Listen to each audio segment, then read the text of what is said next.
Hello there! Today we'll be covering the 3 most important steps for setting up OS: how to install the game, create an account, and download beatmaps.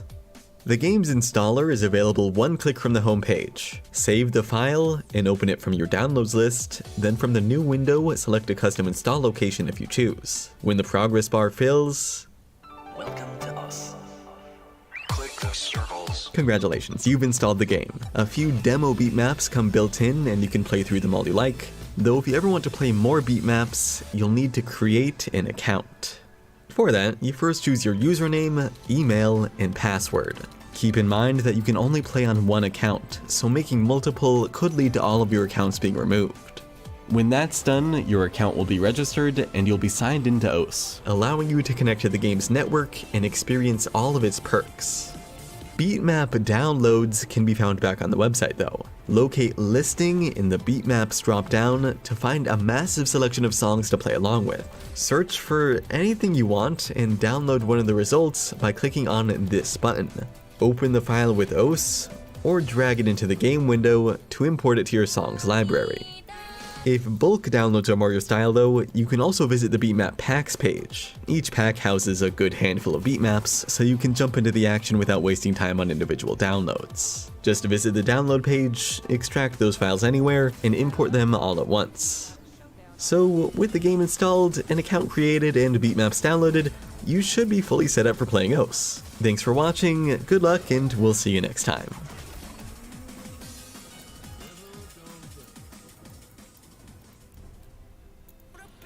Hello and welcome back to another episode of the OS Academy. My name's Zetrot, and today we'll be going over standard gameplay and how to customize your playstyle settings. Now that we have the game installed and we're ready to play, let's go over some of the basics. The main goal of OS is to play along with the beat in order to survive the entire length of the song. Competitive players will also try to go through the entire beat map without missing any notes in order to obtain the max score possible, in hopes of being number 1 on the leaderboards. One of the more unique aspects to this game is just how many peripherals can be used to play. Playing OS only requires a controlled, accurate cursor movement, so pretty much any input device can be used to move along with the beat. Everybody has a mouse to play with, but there are some people that prefer tablets. This makes maneuvering for them a little bit easier, and some lucky players even have tablet PC touchscreens. This helps emulate the original DS game feel. We've went over quite a few different inputs right there, so you might be a bit confused at this point. So let's go into a bit more detail on each mode. Mouse is the original input type for OS, and it pretty much speaks for itself. You can use the mouse to control the cursor, and when the cursor reaches a hit circle, you can either click the mouse buttons or use certain keys that you have binded on your keyboard to play. Some players are more comfortable with different mouse speed settings as well. Now, these can be adjusted in your computer settings, or they can be adjusted directly from OS in the options screen, which we'll look at in just a moment. So, let's go over tablets real quick.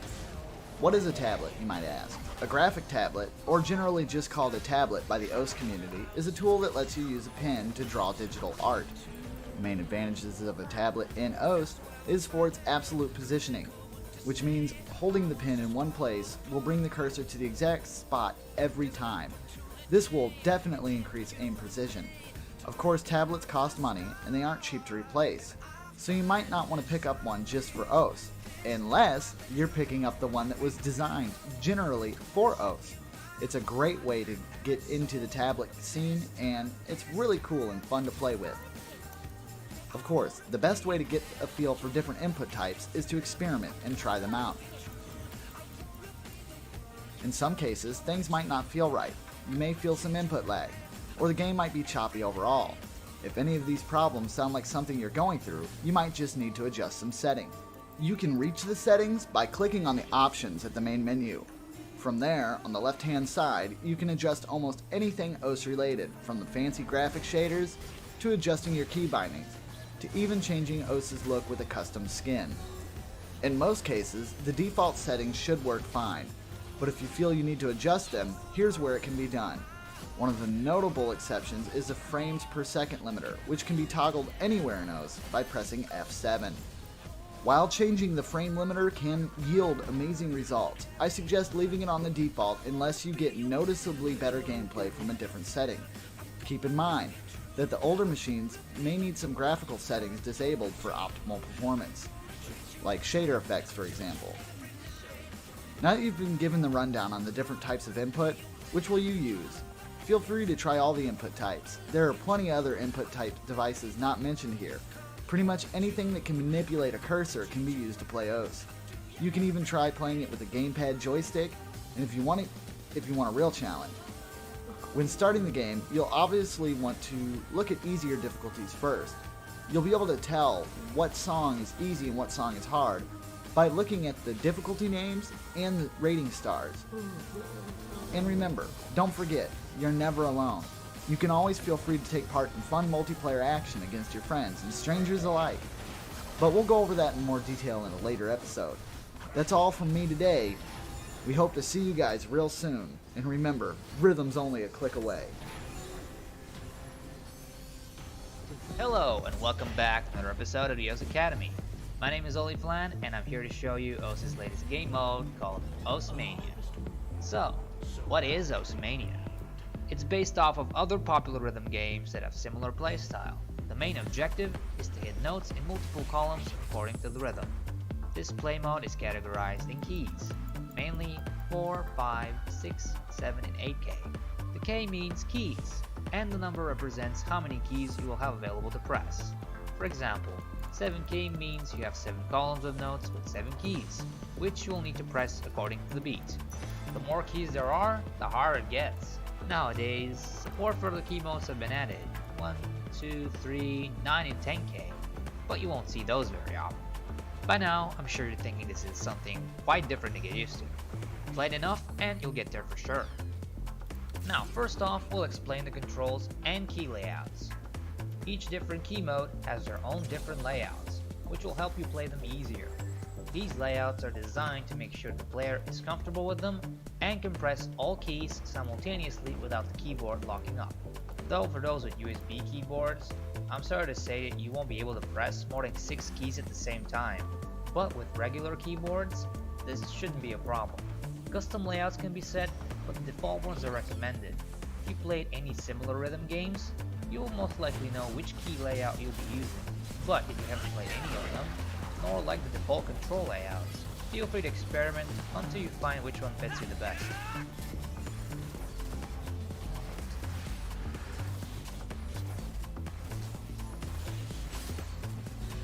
So now that you know how the controls work, let's get a basic idea on how OSmania difficulties work. Go to the song select screen and on the bottom you'll see a button that says Mode. Click it and select OSmania on the list.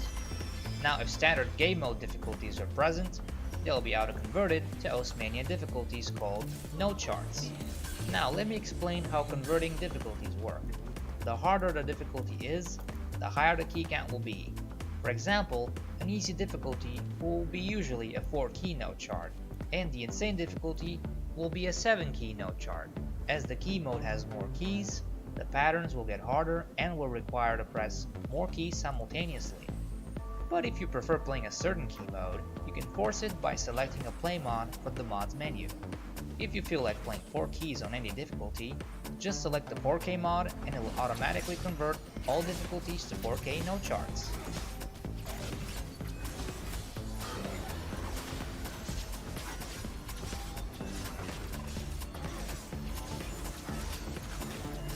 Now let's move on to explaining the gameplay mechanics. As the note is scrolling down, you will have to hit it when it reaches the bottom, also known as the judgment line. When the note has reached the judgment line, that indicates a beat. That's the time when you have to press the key according to the column the note is in. You can make the scrolling speed of the notes faster or slower by pressing F3 and F4 respectively. But be warned, the faster the song's beat, also known as BPM, is, the faster the notes will scroll. So make sure you adjust the speed when you're playing each song. The horizontal line you see indicates a measure. The faster the BPM is, the faster it will scroll, which can give you an early hint before the first note of the note chart has appeared. If you don't feel like changing the speed for every song, you can disable the scrolling speed scaling with BPM from the options. This will set a fixed speed by your choice for all songs at all times. Next up are the different types of notes. There are two of them, a single note and a long note. A single note requires just one simple press, but a long note requires you to press the key at its beginning, hold it, and release when the end of it has reached the judgment line. Usually long notes are used when a long vocal or tone is present at the song's current position. In some cases, you'll need to hit notes while holding a long note, or alternate between multiple single or long notes. Depending on the note chart's difficulty, these combinations can get tricky and cause your fingers to tie themselves in knots. Though with practice, your fingers will eventually learn how to handle the note patterns. In order to get used to a key mode, your fingers need to know which key to press for which column at all times. Starting off with 4 keys may be the best choice for most new players, as it requires less keys to press. But it's your choice. You can start with 7 keys if you want. Nowadays, Osmania has its own ranked beat maps. You can play difficulties created specifically for the game mode by other players instead of auto-converted ones. But be warned, some of them can become very hard, so be ready for a new challenge. Well, that is all for me on this episode. Be sure to check out the other videos to learn more about Oaths. And remember, rhythm is only a click away. See ya!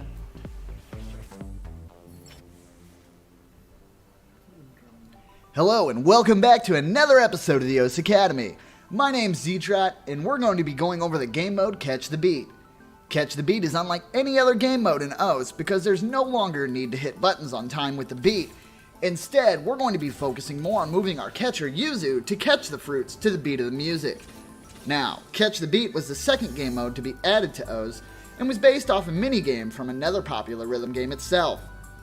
To select this mode, just like we did in the Introduction to Mania episode, we'll do the same. Go to the song selection screen and select it from the Mode button. Now that that's out of the way, let's go over some of the basic controls.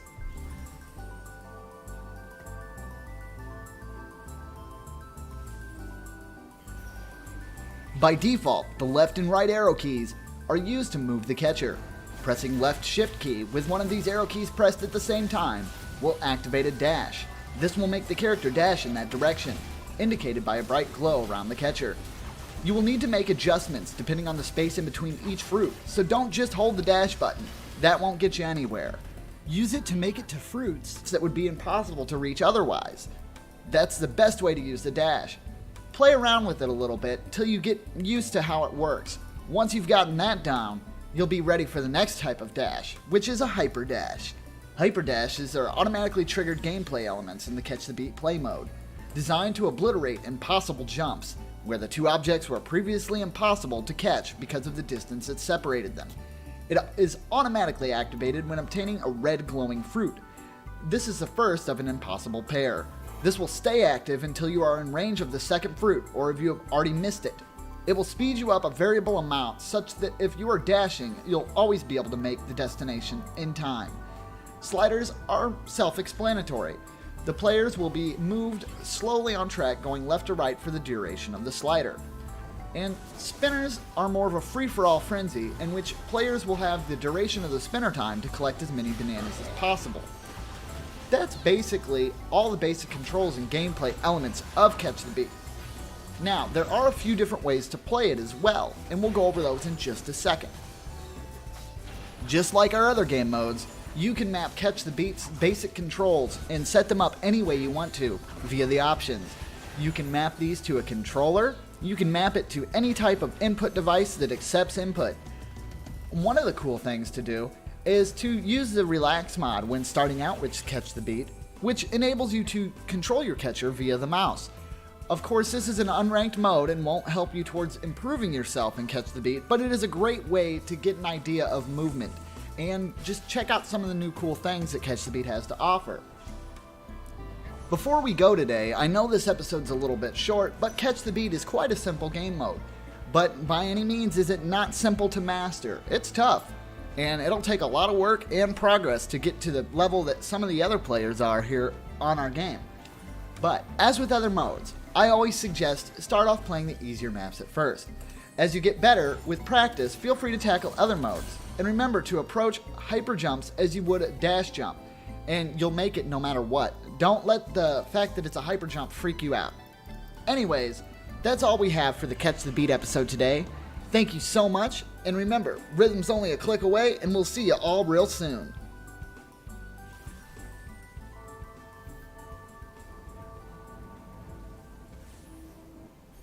Hello and welcome back to another episode of OS Academy. My name is Tasha, and in today's episode we'll be going over the first extra game mode to be added to OS, Taiko Mode. Taiko Mode is based on a very popular rhythm game that had you smashing away on a large drum to the beat of the music. Did you know that Taiko was at first just a normal mod to start with, like Hidden or Double Time? It wasn't until later on that it was given its own game mode and very own scoring metric. Taiko is also the first extra game mode to be allowed its own mode-specific sets, paving the way for the other extra game modes to have their own mode-specific ranked beat maps. In this game mode, players hit the drum in time with red or blue notes on the screen. These notes are called Dawn and Cat respectively. Red notes indicate that you must hit the middle of the drum, X or C on the keyboard's default controls, and blue notes indicate that you must hit the rims of the drum, the Z and V keys on the keyboard's default controls. Large red or blue notes, also called finishers, indicate that you have to hit both sides of the drum.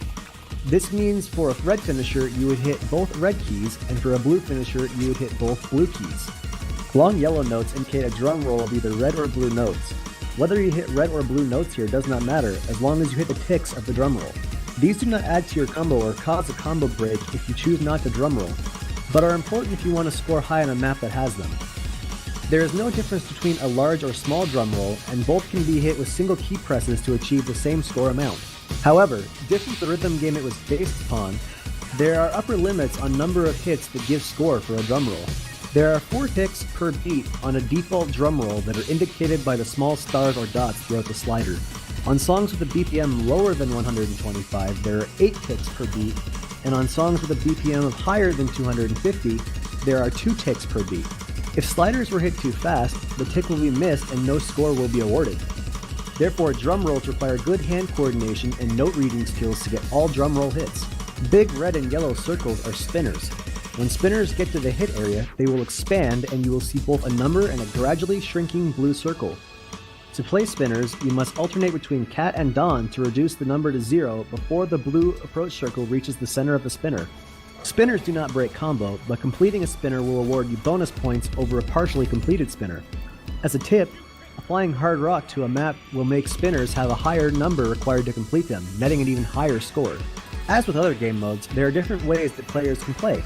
Some players may enjoy playing with the intended orthodox style where the key bindings are ZXCV, so the Z and V keys are Cat, and the X and C keys are Dons. However, these are not the only playstyles. There are some players who could play color-coded, and have their Z and X keys as Dons and their C and V keys as Cats, or even vice versa. There are plenty of options available, so feel free to experiment and find out which playstyle works best for you. When starting to play any new game mode, we suggest to start off with easier map sets. Taiko difficulties have a different naming convention for mode-specific difficulties, with Kanten and Futsu being the beginner difficulties, Muzukashi being the hard difficulty, and finally Oni and Inner Oni as the expert difficulties. We suggest trying Kanten and Futsu difficulties to start with. If your hands are feeling a bit cramped with the default keybinds, you can always change your key bindings in the options. Z-Drop personally likes setting his Taiko keybinds to D and K for the outer drum, and F and J for the inner drum, where I personally play with the Z and X as my inner drum, and the comma and period as my outer drum. That's all we have from us today at the Academy, and we hope to see you again soon. And remember, rhythm is only a click away.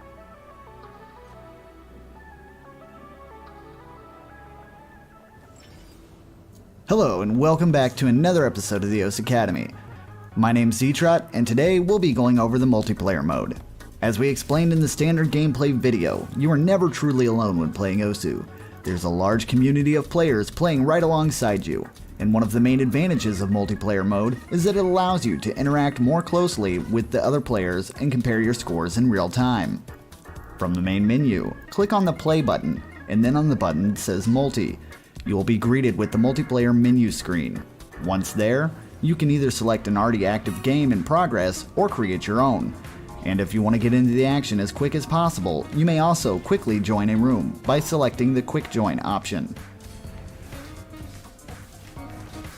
Once you have made a multiplayer room, you can change the game mode type from the beatmap selection screen. Game mods will apply to all players by default, unless the host chooses to enable free mod mode, which allows each individual player to play with their own mod combination.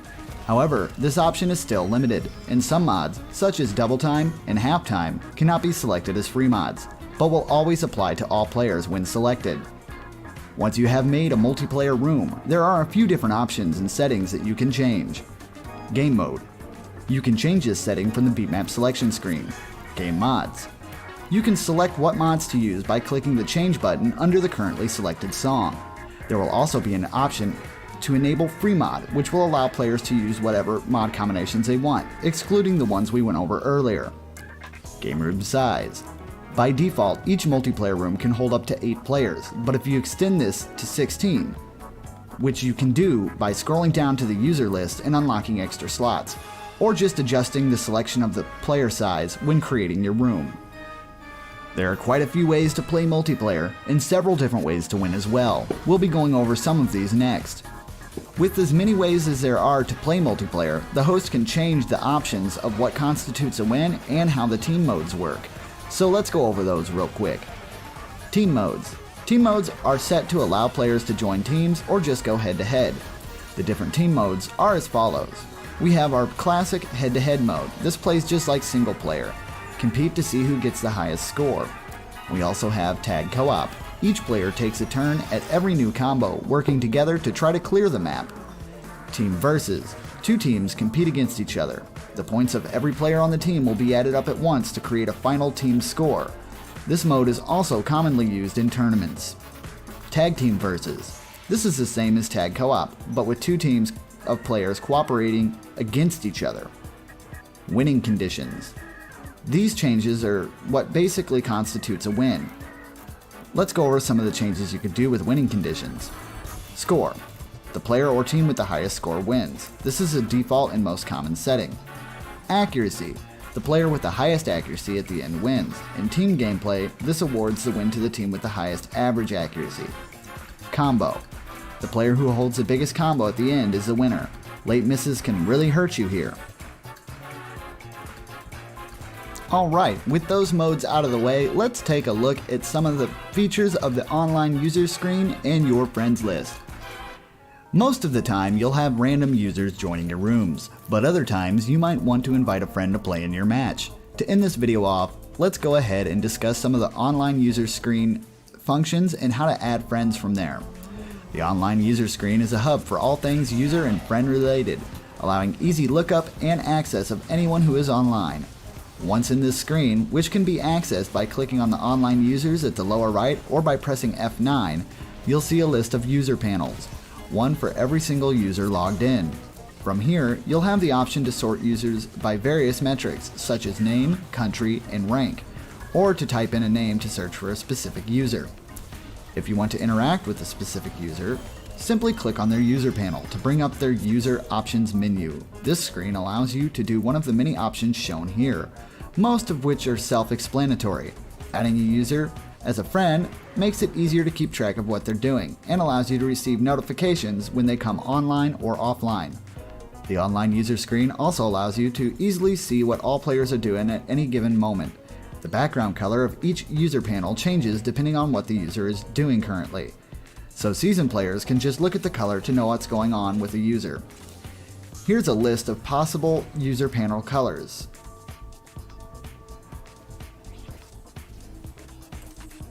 Alright, and be sure to check out our tournaments as well.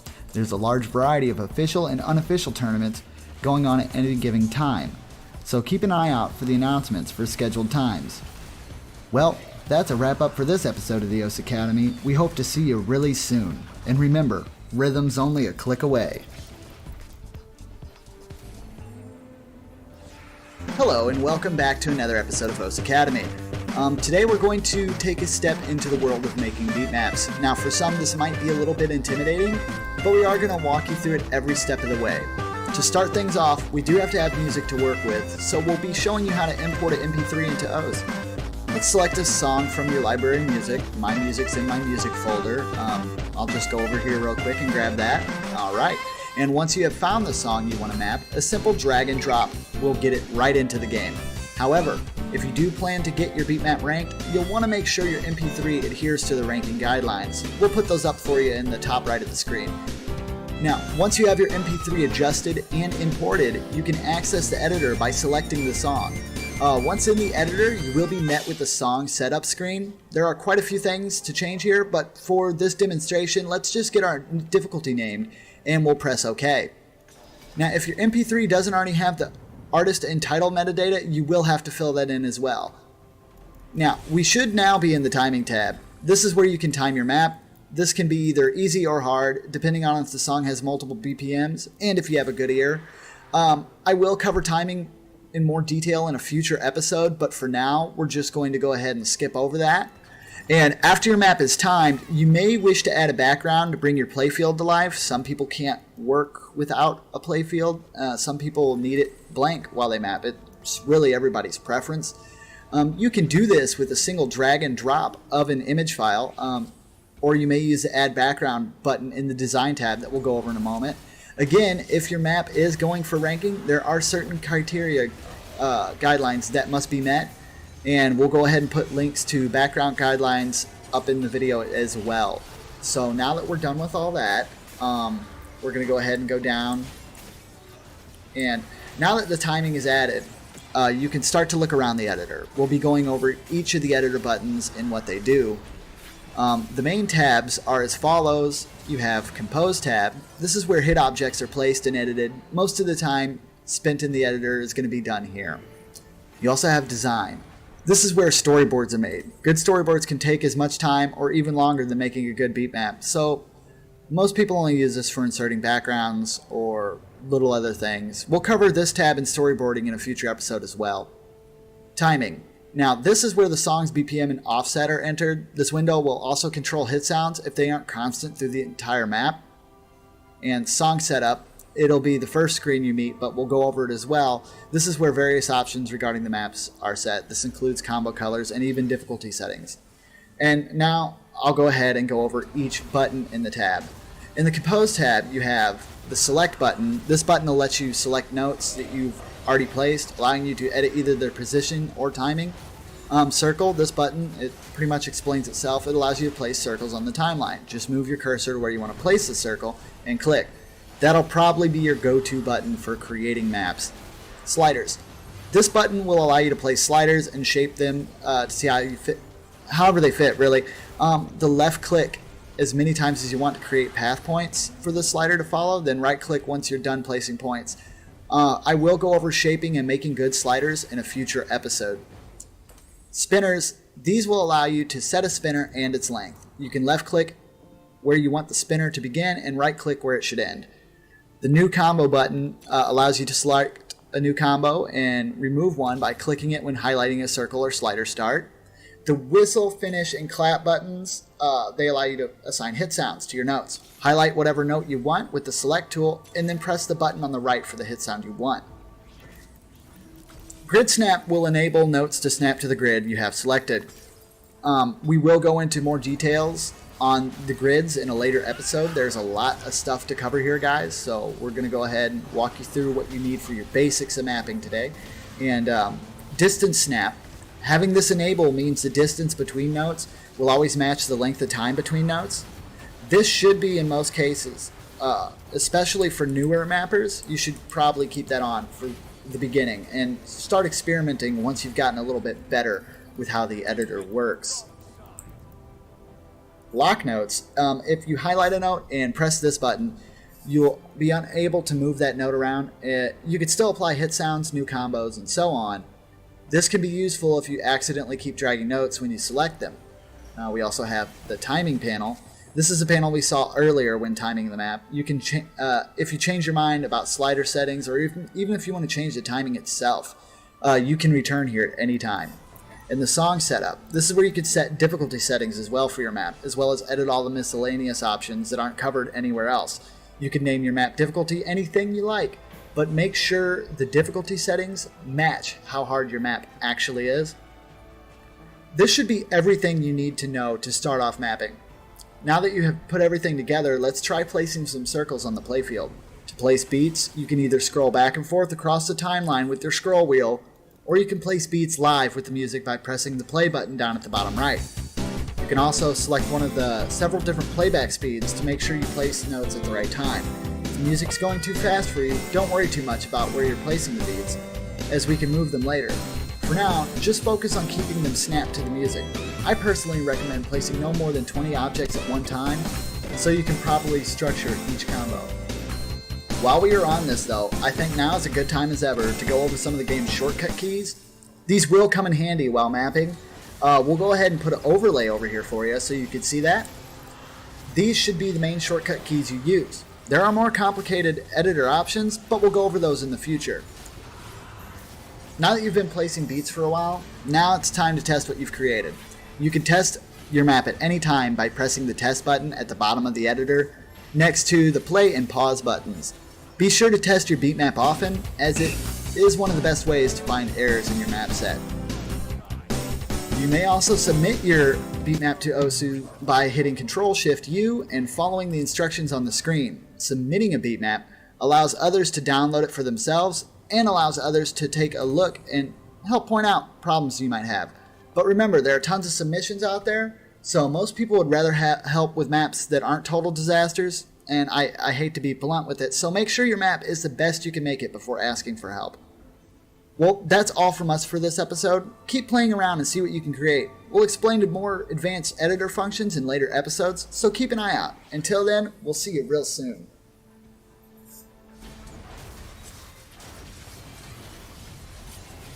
Hi, and welcome back to another episode of OS Academy. Today, we'll be going over slider creation basics. Before we get started, if you haven't seen the previous episode that deals with the basics of the editor, you should go and watch that first. Now, let's jump into making some sliders. Creating a visually appealing slider has been made fairly easy as of late with the new slider creation algorithm. It always makes sure you have a perfect curve, no matter what, as long as you always use 3 points. But if you want to use more than 3 points, this guide will show you how to do so. When making sliders, I find it easier to use the center of the grid than creating a certain shape and then moving it in place later. I'll go over some shapes with you really fast. I'll go over a few common slider shapes used. First, we'll start off with an S or wave shape slider. To create a wave slider, you'll make 2 triangles, using your red point as your center and placing the next triangle upside down. Now that I've gotten that done, we'll go on to what I'd like to call a fishhook slider. Now these sliders are basically a straight slider with a hook at the end, or a smooth curve. What you'll want to do is you start off setting it straight, using a red anchor point in the center, and then following it out with white anchor points to make it curve better. My curve's not the best, but you can always go back and edit it later. We also have the circle shape slider. These are fairly easy to make now with the 3-point system. You'll start at one point, setting the other point wherever you really want, and the third point as close as possible to the other point to create the circle. You can play around with the arc till you get it to the size that you need. And the last shape I'll go over is arrow points. They sometimes are smooth, curved small sliders, but they start with a white point, a red point, and then another white point. I'll go ahead and show you right now. And now, basically, the difference between these is sliders that use white points exclusively will generally always appear smoother, whereas sliders with anchor points that have red points will usually have sharp bends. As for making a slider repeat, it is quite easy. Once you've set your slider to a point you're happy with, go to the top of the timeline and grab the slider.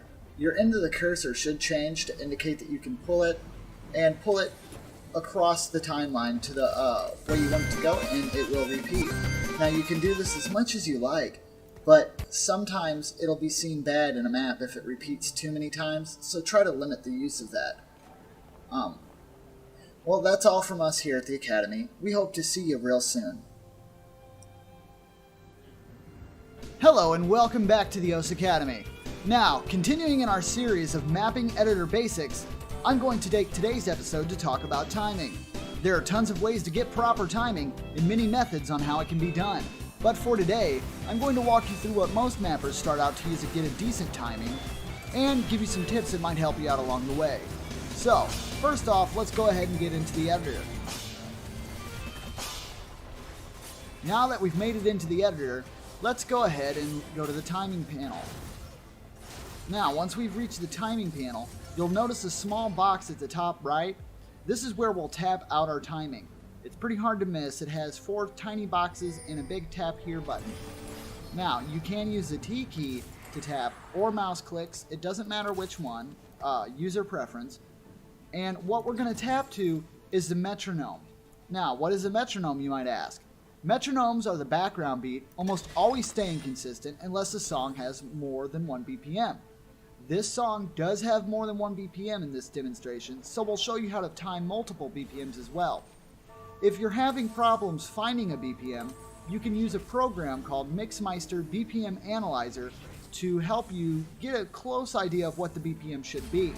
I don't suggest using it 100% of the time, as sometimes it's not always 100% accurate.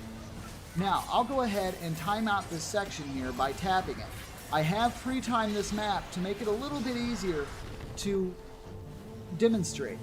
Alright, so what we'll go ahead and do is I'm going to go ahead and reset the timing here, and we'll begin to tap.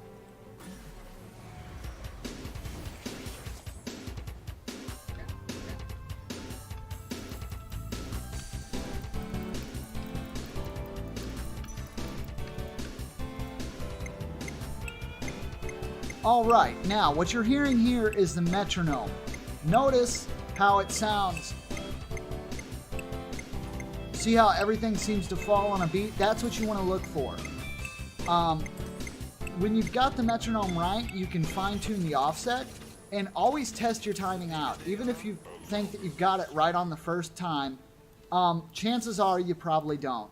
And you can test it by placing some notes on the compose side and tapping out to the rhythm. And once you've got a few notes placed out, you just go into test, and then when you test it and you're playing it, you'll see that it shows milliseconds early, milliseconds late. You want to try to get that as low as possible. So let's go ahead back to the timing panel.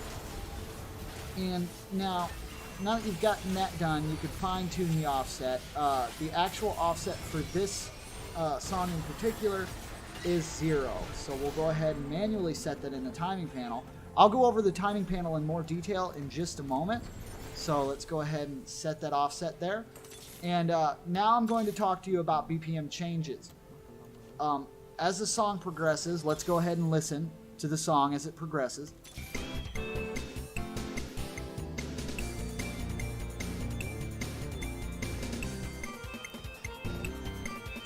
And now you can hear that the metronome is consistent throughout the song.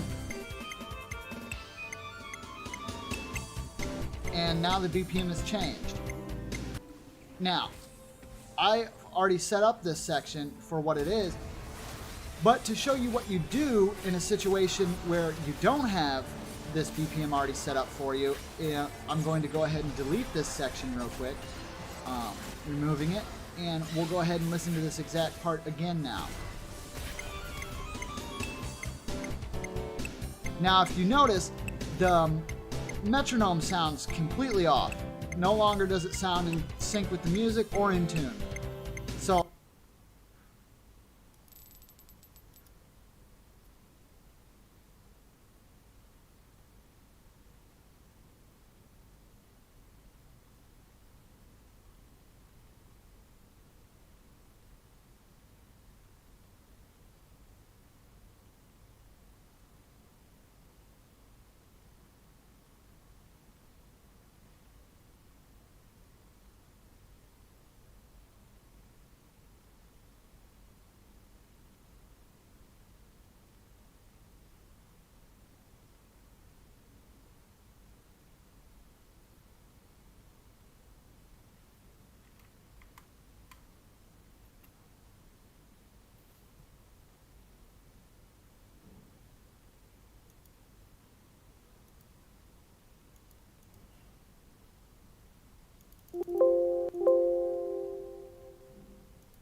bóng rưỡi đó.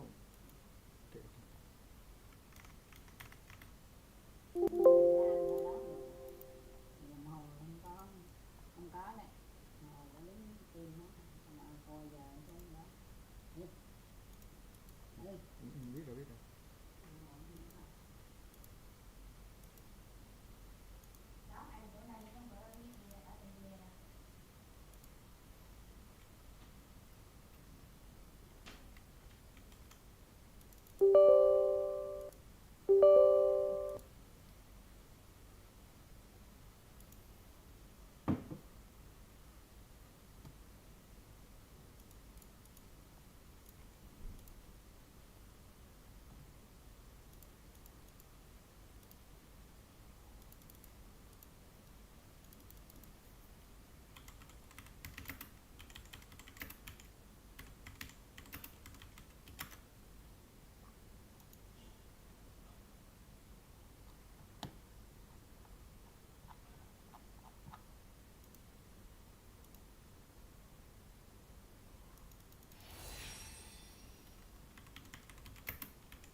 Meta giờ cứ đánh khùng đánh điên lên, cứ có tiền là up lên 7 càng sớm càng tốt. Chó đỏ thật ra son sớm thì ăn tóc à. Nhưng mà đánh như vậy nó hơi hên xui. Ngon.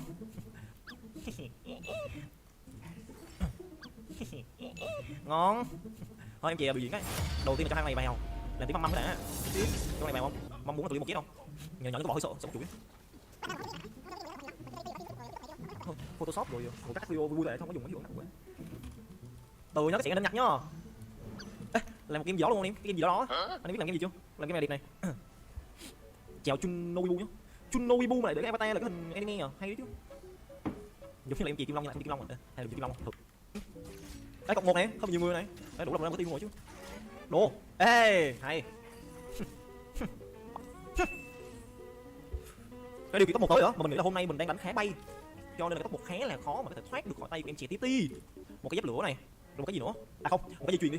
Mình muốn một cái dây chuyền với một cái thú tượng á. Những này nhá mọi người nhá. Cho ai chốt này lên ngậm trước đi. Cho nó ngậm củ tỏi trước đi. Em chè căng vậy, em chè căng em chè cái này hơi căng á, em trong lobby này thì thôi đi xe đấy, đừng sải nữa. Chị sĩ theo rồi. Nhưng mà đi thêm mà, được không? Đi thêm vậy? Thôi luôn cái. Chuẩn bị luôn cái. Bán con này bán ok. Tất cả mọi thứ đều đã nằm trong sự tính toán em chè. Chỉ biết luôn thôi. Đó hiểu không? Alo. Khi mà chúng ta hoạt động não bộ thì những cái pha mà roll thì nó bài cực kỳ là mượt luôn, cực kỳ là mượt luôn.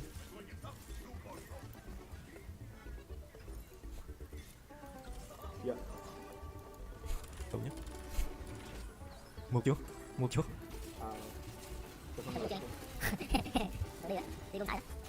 Không sao. Từ từ nó sẽ ra thôi. Đó thì cũng có những cái đánh kim long á, ra này phải ra này thì nó dễ bắt. Mà ra này không ra, xong rồi lúc sau ra thì nó hơi hên xui, mà chưa chắc đã ra nữa. Chắc một. Cái lõi nhỏ như vậy thì cực kỳ phù hợp với lại cái lưng mà 2.6 26 không. Toàn thật sự em. Có bỏ không vậy? Nhỏ như cái tật.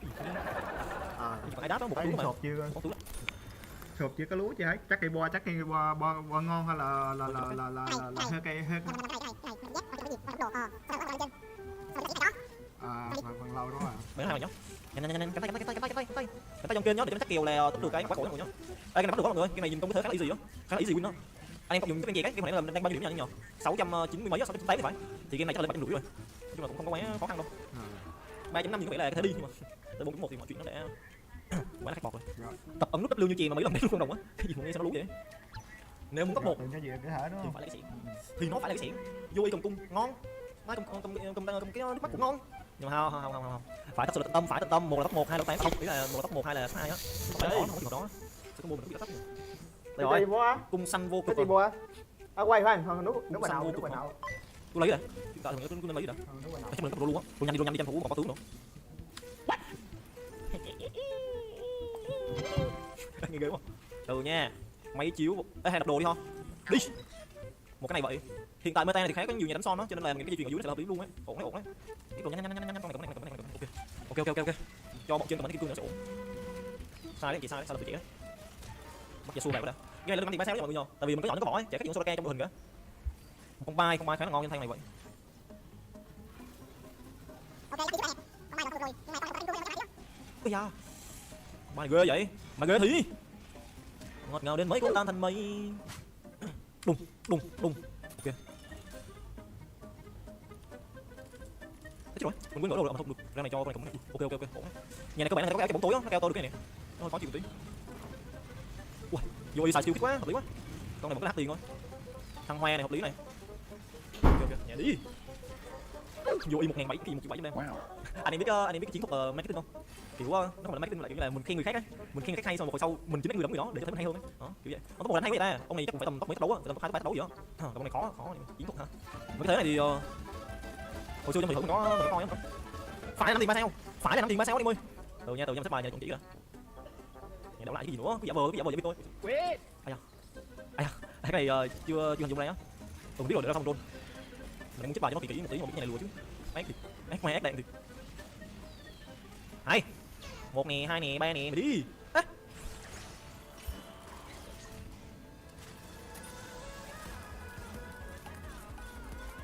Bỏ qua coi rồi. Sao giờ này mình cứ không bao giờ bắt con nhà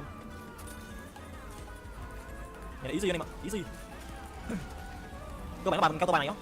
Nó là kéo rồi đấy. Không thua được. Khó lắm. Đi. Câu này ông 100 máu này anh em. Ông này ông có thách đấu sao á? Ngon, đâu có thách đấu này. Mình nghĩ 3 nó là easy đó. Còn round này thì sao? Round này thì Savannah đem trên, Nico cầm tăng đem trên thì chắc là vẫn là cho con ở dưới cầm vô được thôi đi. Tôi để cho chuẩn ô thôi. Đấy sao giờ mình đảo tay biết nhỉ? Cái con này cầm đi. Nó bực mình rồi đấy nhá. 2 nè, 3 nè, 4 nè, Savannah đi. Ủa? Hay, tự nhiên sao thua vậy? Sao thua vậy? Không sao cả, vẫn ổn. Ok là. Đâu bên này đi chơi xích. Gặp nhà này đúng không? Ra này không bị lừa nha, bắt buộc là không bị lừa nữa nha. Bị lừa nữa quê lắm. Quê lắm. Không đẻo ha. Khó chịu, hai con kỵ sĩ đang bay lên trên mà. Sao mà đỡ được? Ngon. Nó về vô. 2 cái 7 nhưng nó về vô đi mối. Ổn. Lên 10 điểm 3 sao thì không hơi khó lên lắm anh em.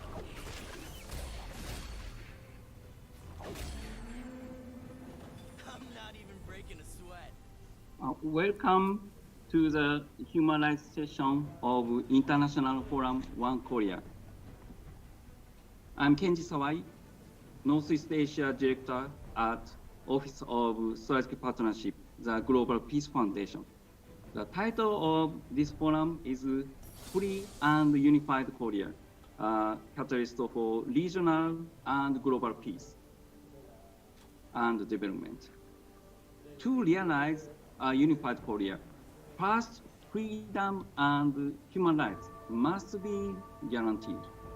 Today, the international community faces critical challenges of oppressive political system, including concentrated camps and critical human rights abuses in DPRK, North Korea.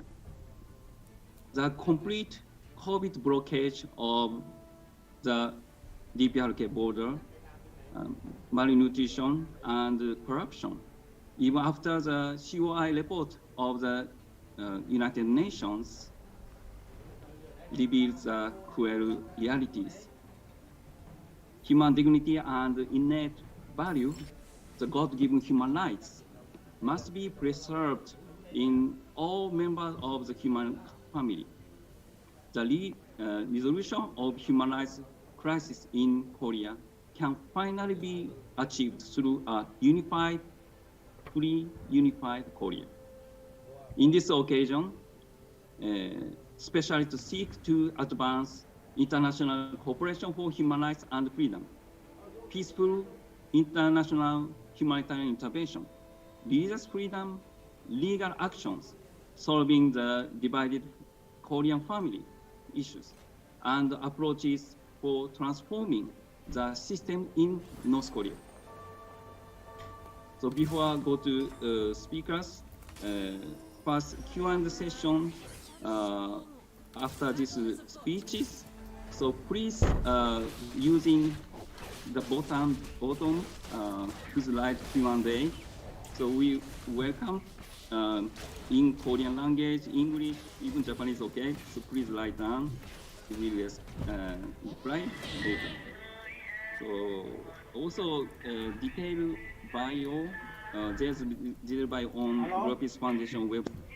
So please watch it. I explain short. So please watch it for saving time. Next, now we are happy welcome the former chairman of the Hana Foundation, Mr. Kwon Ju-sung. Mr. Kwon Ju-sung dedicated 20 years to the North Korean human rights movement. He co-founded the famous Daily NK, the first internet news site about North Korea. He will speak in Korean today, Korean language. So if want to listen to English, please select the interpretation. Please click the glow mark logo, then select the English. So welcome, Mr. Kwon Ju-sung. You have the floor. 네, 안녕하십니까. 저는 손광주입니다. Good morning and good afternoon, everyone. As introduced, my name is Son Kwang-ju. I'm really pleased to be here at the 2022 International Forum on One Korea. I've been researching North Korea and campaigning for human rights in North Korea for more than 20 years, since the late 1990s. In 2004, we launched Daily NK, the world's first internet online newspaper dedicated to North Korean issues. Daily NK began to convey what was happening inside North Korea to the outside world via news articles, photos, and videos, while informing the world of the miserable state of human rights in North Korea. Because of this, the Chinese Public Security Bureau arrested and imprisoned North Korean human rights activists who were hiding like an underground resistance near the China-North Korea border to report for Daily NK. Today, I would like to briefly share my opinion on the hereditary autocracy and human rights in North Korea with you. Hwang Chang-hyuk, the former Secretary of International Affairs for the Workers' Party of Korea, defected to South Korea in 1997. And with his paper, The Reality of Human Rights in North Korea, he was the first to expose the state of human rights in North Korea. I still remember vividly the first sentence of that paper. The first sentence was, North Korea is a society without human rights. The country is one giant prison. This exemplifies how North Korean society is a backward society without human rights and is not part of modern society.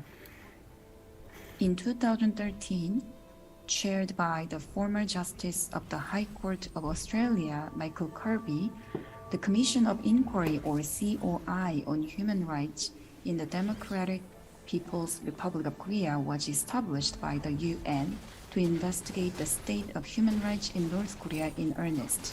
At the time, the two members of the COI visited South Korea and they asked me, what do you think is the fundamental cause of the human rights issue in North Korea?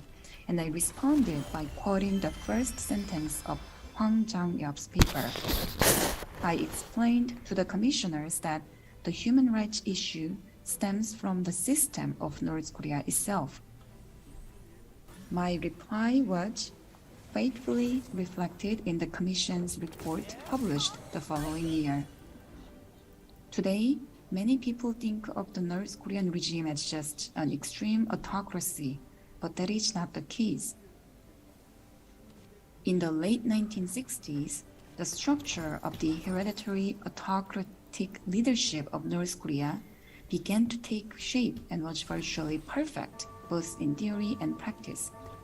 After Kim Jong-il succeeded Kim Il-sung in 1972, over the next 10 years, culminating in the 1980s, a never-before-seen level of autocratic system was completed. North Korea's autocratic system features the Juche ideology and the rules of the Workers' Party, with various autocratic organizations to surveil and control the people. However, the most fundamental aspect of the hereditary autocracy leadership structure is the 10 principles for the establishment of a monolithic ideological system. Commonly referred to as the 10 principles, it consists of 3 immutable elements. They are the Sao các bạn giống như ngắn vậy? Em chị run vội, em chị lên 5 tỷ ba sao em chị chạy cái.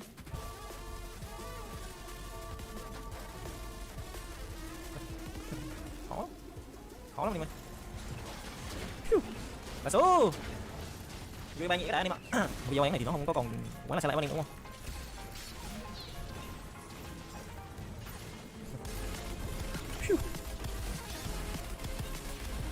Khó lắm, khó mà thua anh em ơi. Anh em tin không? Ê không, từ còn phải cẩn thận á, còn phải cẩn thận tí anh em ơi, một tí thôi đi. Thật ra do để giống á cho nên là mình sợ thua phép được luôn á. Mình lên thử không nhờ? Anh em vote đi. Anh nghĩ là mình cứ lên thử để con vô với lại con ba này con hết team kia không? Con hết team đồng này không? Cho nên không? Anh em vote đi. Anh em tìm chị số 1 cái. Với lại anh em nào mà đang xem chương 2 cho anh chị xuống lắm mọi người, cho anh chị xuống lắm lên miền 5 nay chứ. Anh chị chưa được miền 5 nay á thì anh em tìm chị đó cái. Nên là về điên chú. Chị thử nhá. Thử một len anh em. 2 chị ơi, rồi cứ 2 thôi. Cứ 2 thôi. Đi luôn xả nhá, nhà này không có lốc ok này. Mình để con anh em tin là mình bán cái này đi mình thắng không thắng thì cũng thắng hoài, tại vì cái lồ con kêu này cái lồ kêu của con vô yên này nó bị cái nó được 5.000 dép luôn, cái này nó đi nhầm đấy, không phải là 550 dép đâu, là 5.000 dép 5.000 dép không để tính 40 xem vô y chuẩn bị rồi nè đó đùng ủa bị nốt à, vô y 3 sao bị nốt rồi anh ơi, lúc trước là 5.000 dép à ta ngày mốt nhiêu ngày mốt sau 2 lần phải chịu nhiêu luôn thêm con 5 tiền đúng không anh em, cái phần này là con 5 tiền rồi luôn nhỉ, 5 tiền hết rồi, cái này có 10 tiền vậy. Cái này để xem sao thế nào. Nếu mà lên Sorakai nữa đi, ra đi chợ Sorakai về Odin luôn, mấy con luôn Sorakai mà không biết luôn hay không. À, đã có nó à, đã có cấp trên rồi. Cũng là một ý hay. Mua bài quá 100 á, có hay đâu. Mình mới luôn không đang 5 tiền nữa. Đây thằng Sorakai. Một lô. Như vậy em xứng đáng cái con tướng 5 tiền 3 sao chứ. Rồi cái gì mà con này trắng khốn vậy? Con hay xin 25.000 máu á.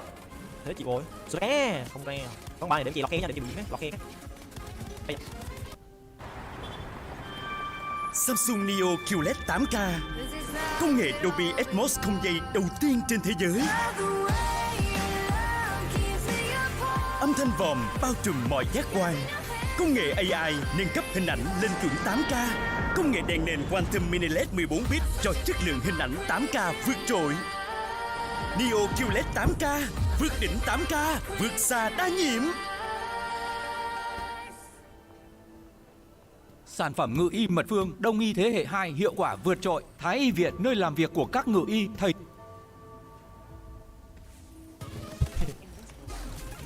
Tính ra buổi tối ngày hôm nay mình lên được 2 game bản nhãn luôn, một game son bay với một game 25 tỷ 3 sao. Đúng rồi.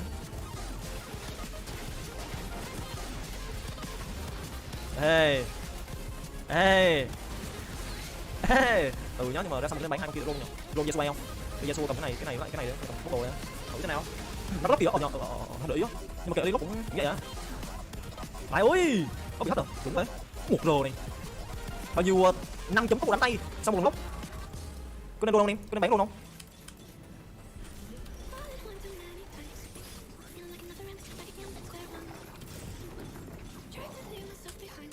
Phải không? Không thua được, chắc chắn không thua được. Thua nhái à? Thua nhái à anh em? Này lóc cái này lóc xương cái. Hè lóc này thì đi. Thua thì cười không thua được. Thật sự là không thua được. Vô y nó bút cho một phát lên 5 tấm cho cả 5 con Yasuo này thì sao nữa anh em? Ui. Từ có này chết luôn rồi. Ơ, này bị gì đấy, con bị lỗi không? Đừng. Rep dớt ơi, có làm người này có tình người nào? 1 2 3 6 7. Thì ra không có tình người đúng không? Không có tình người giờ. Hay. Cũng một ý hay á. Làm một cái game thử Yasuo hết không mọi người? Mày đi giờ chưa. Thì ông này cũng top 1 à. Mình đã công hiến mà không cho top 1 à. Rồi. Đếm chạy trong này đếm chạy thương đâu cái. Yasuo con 9 được không? Được không? Yasuo con 9 được không? Để thử bán Yasuo cái. Ui, chưa 8 chấm nữa hả? Không để luôn á, chưa 8 chấm luôn mà. Gì khó rồi. Để hơi công hiến luôn á.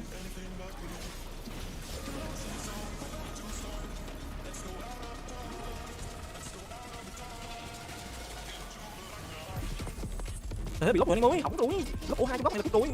Đừng. Cố lên, Yasuo ơi. Một xoay. Hai xoay.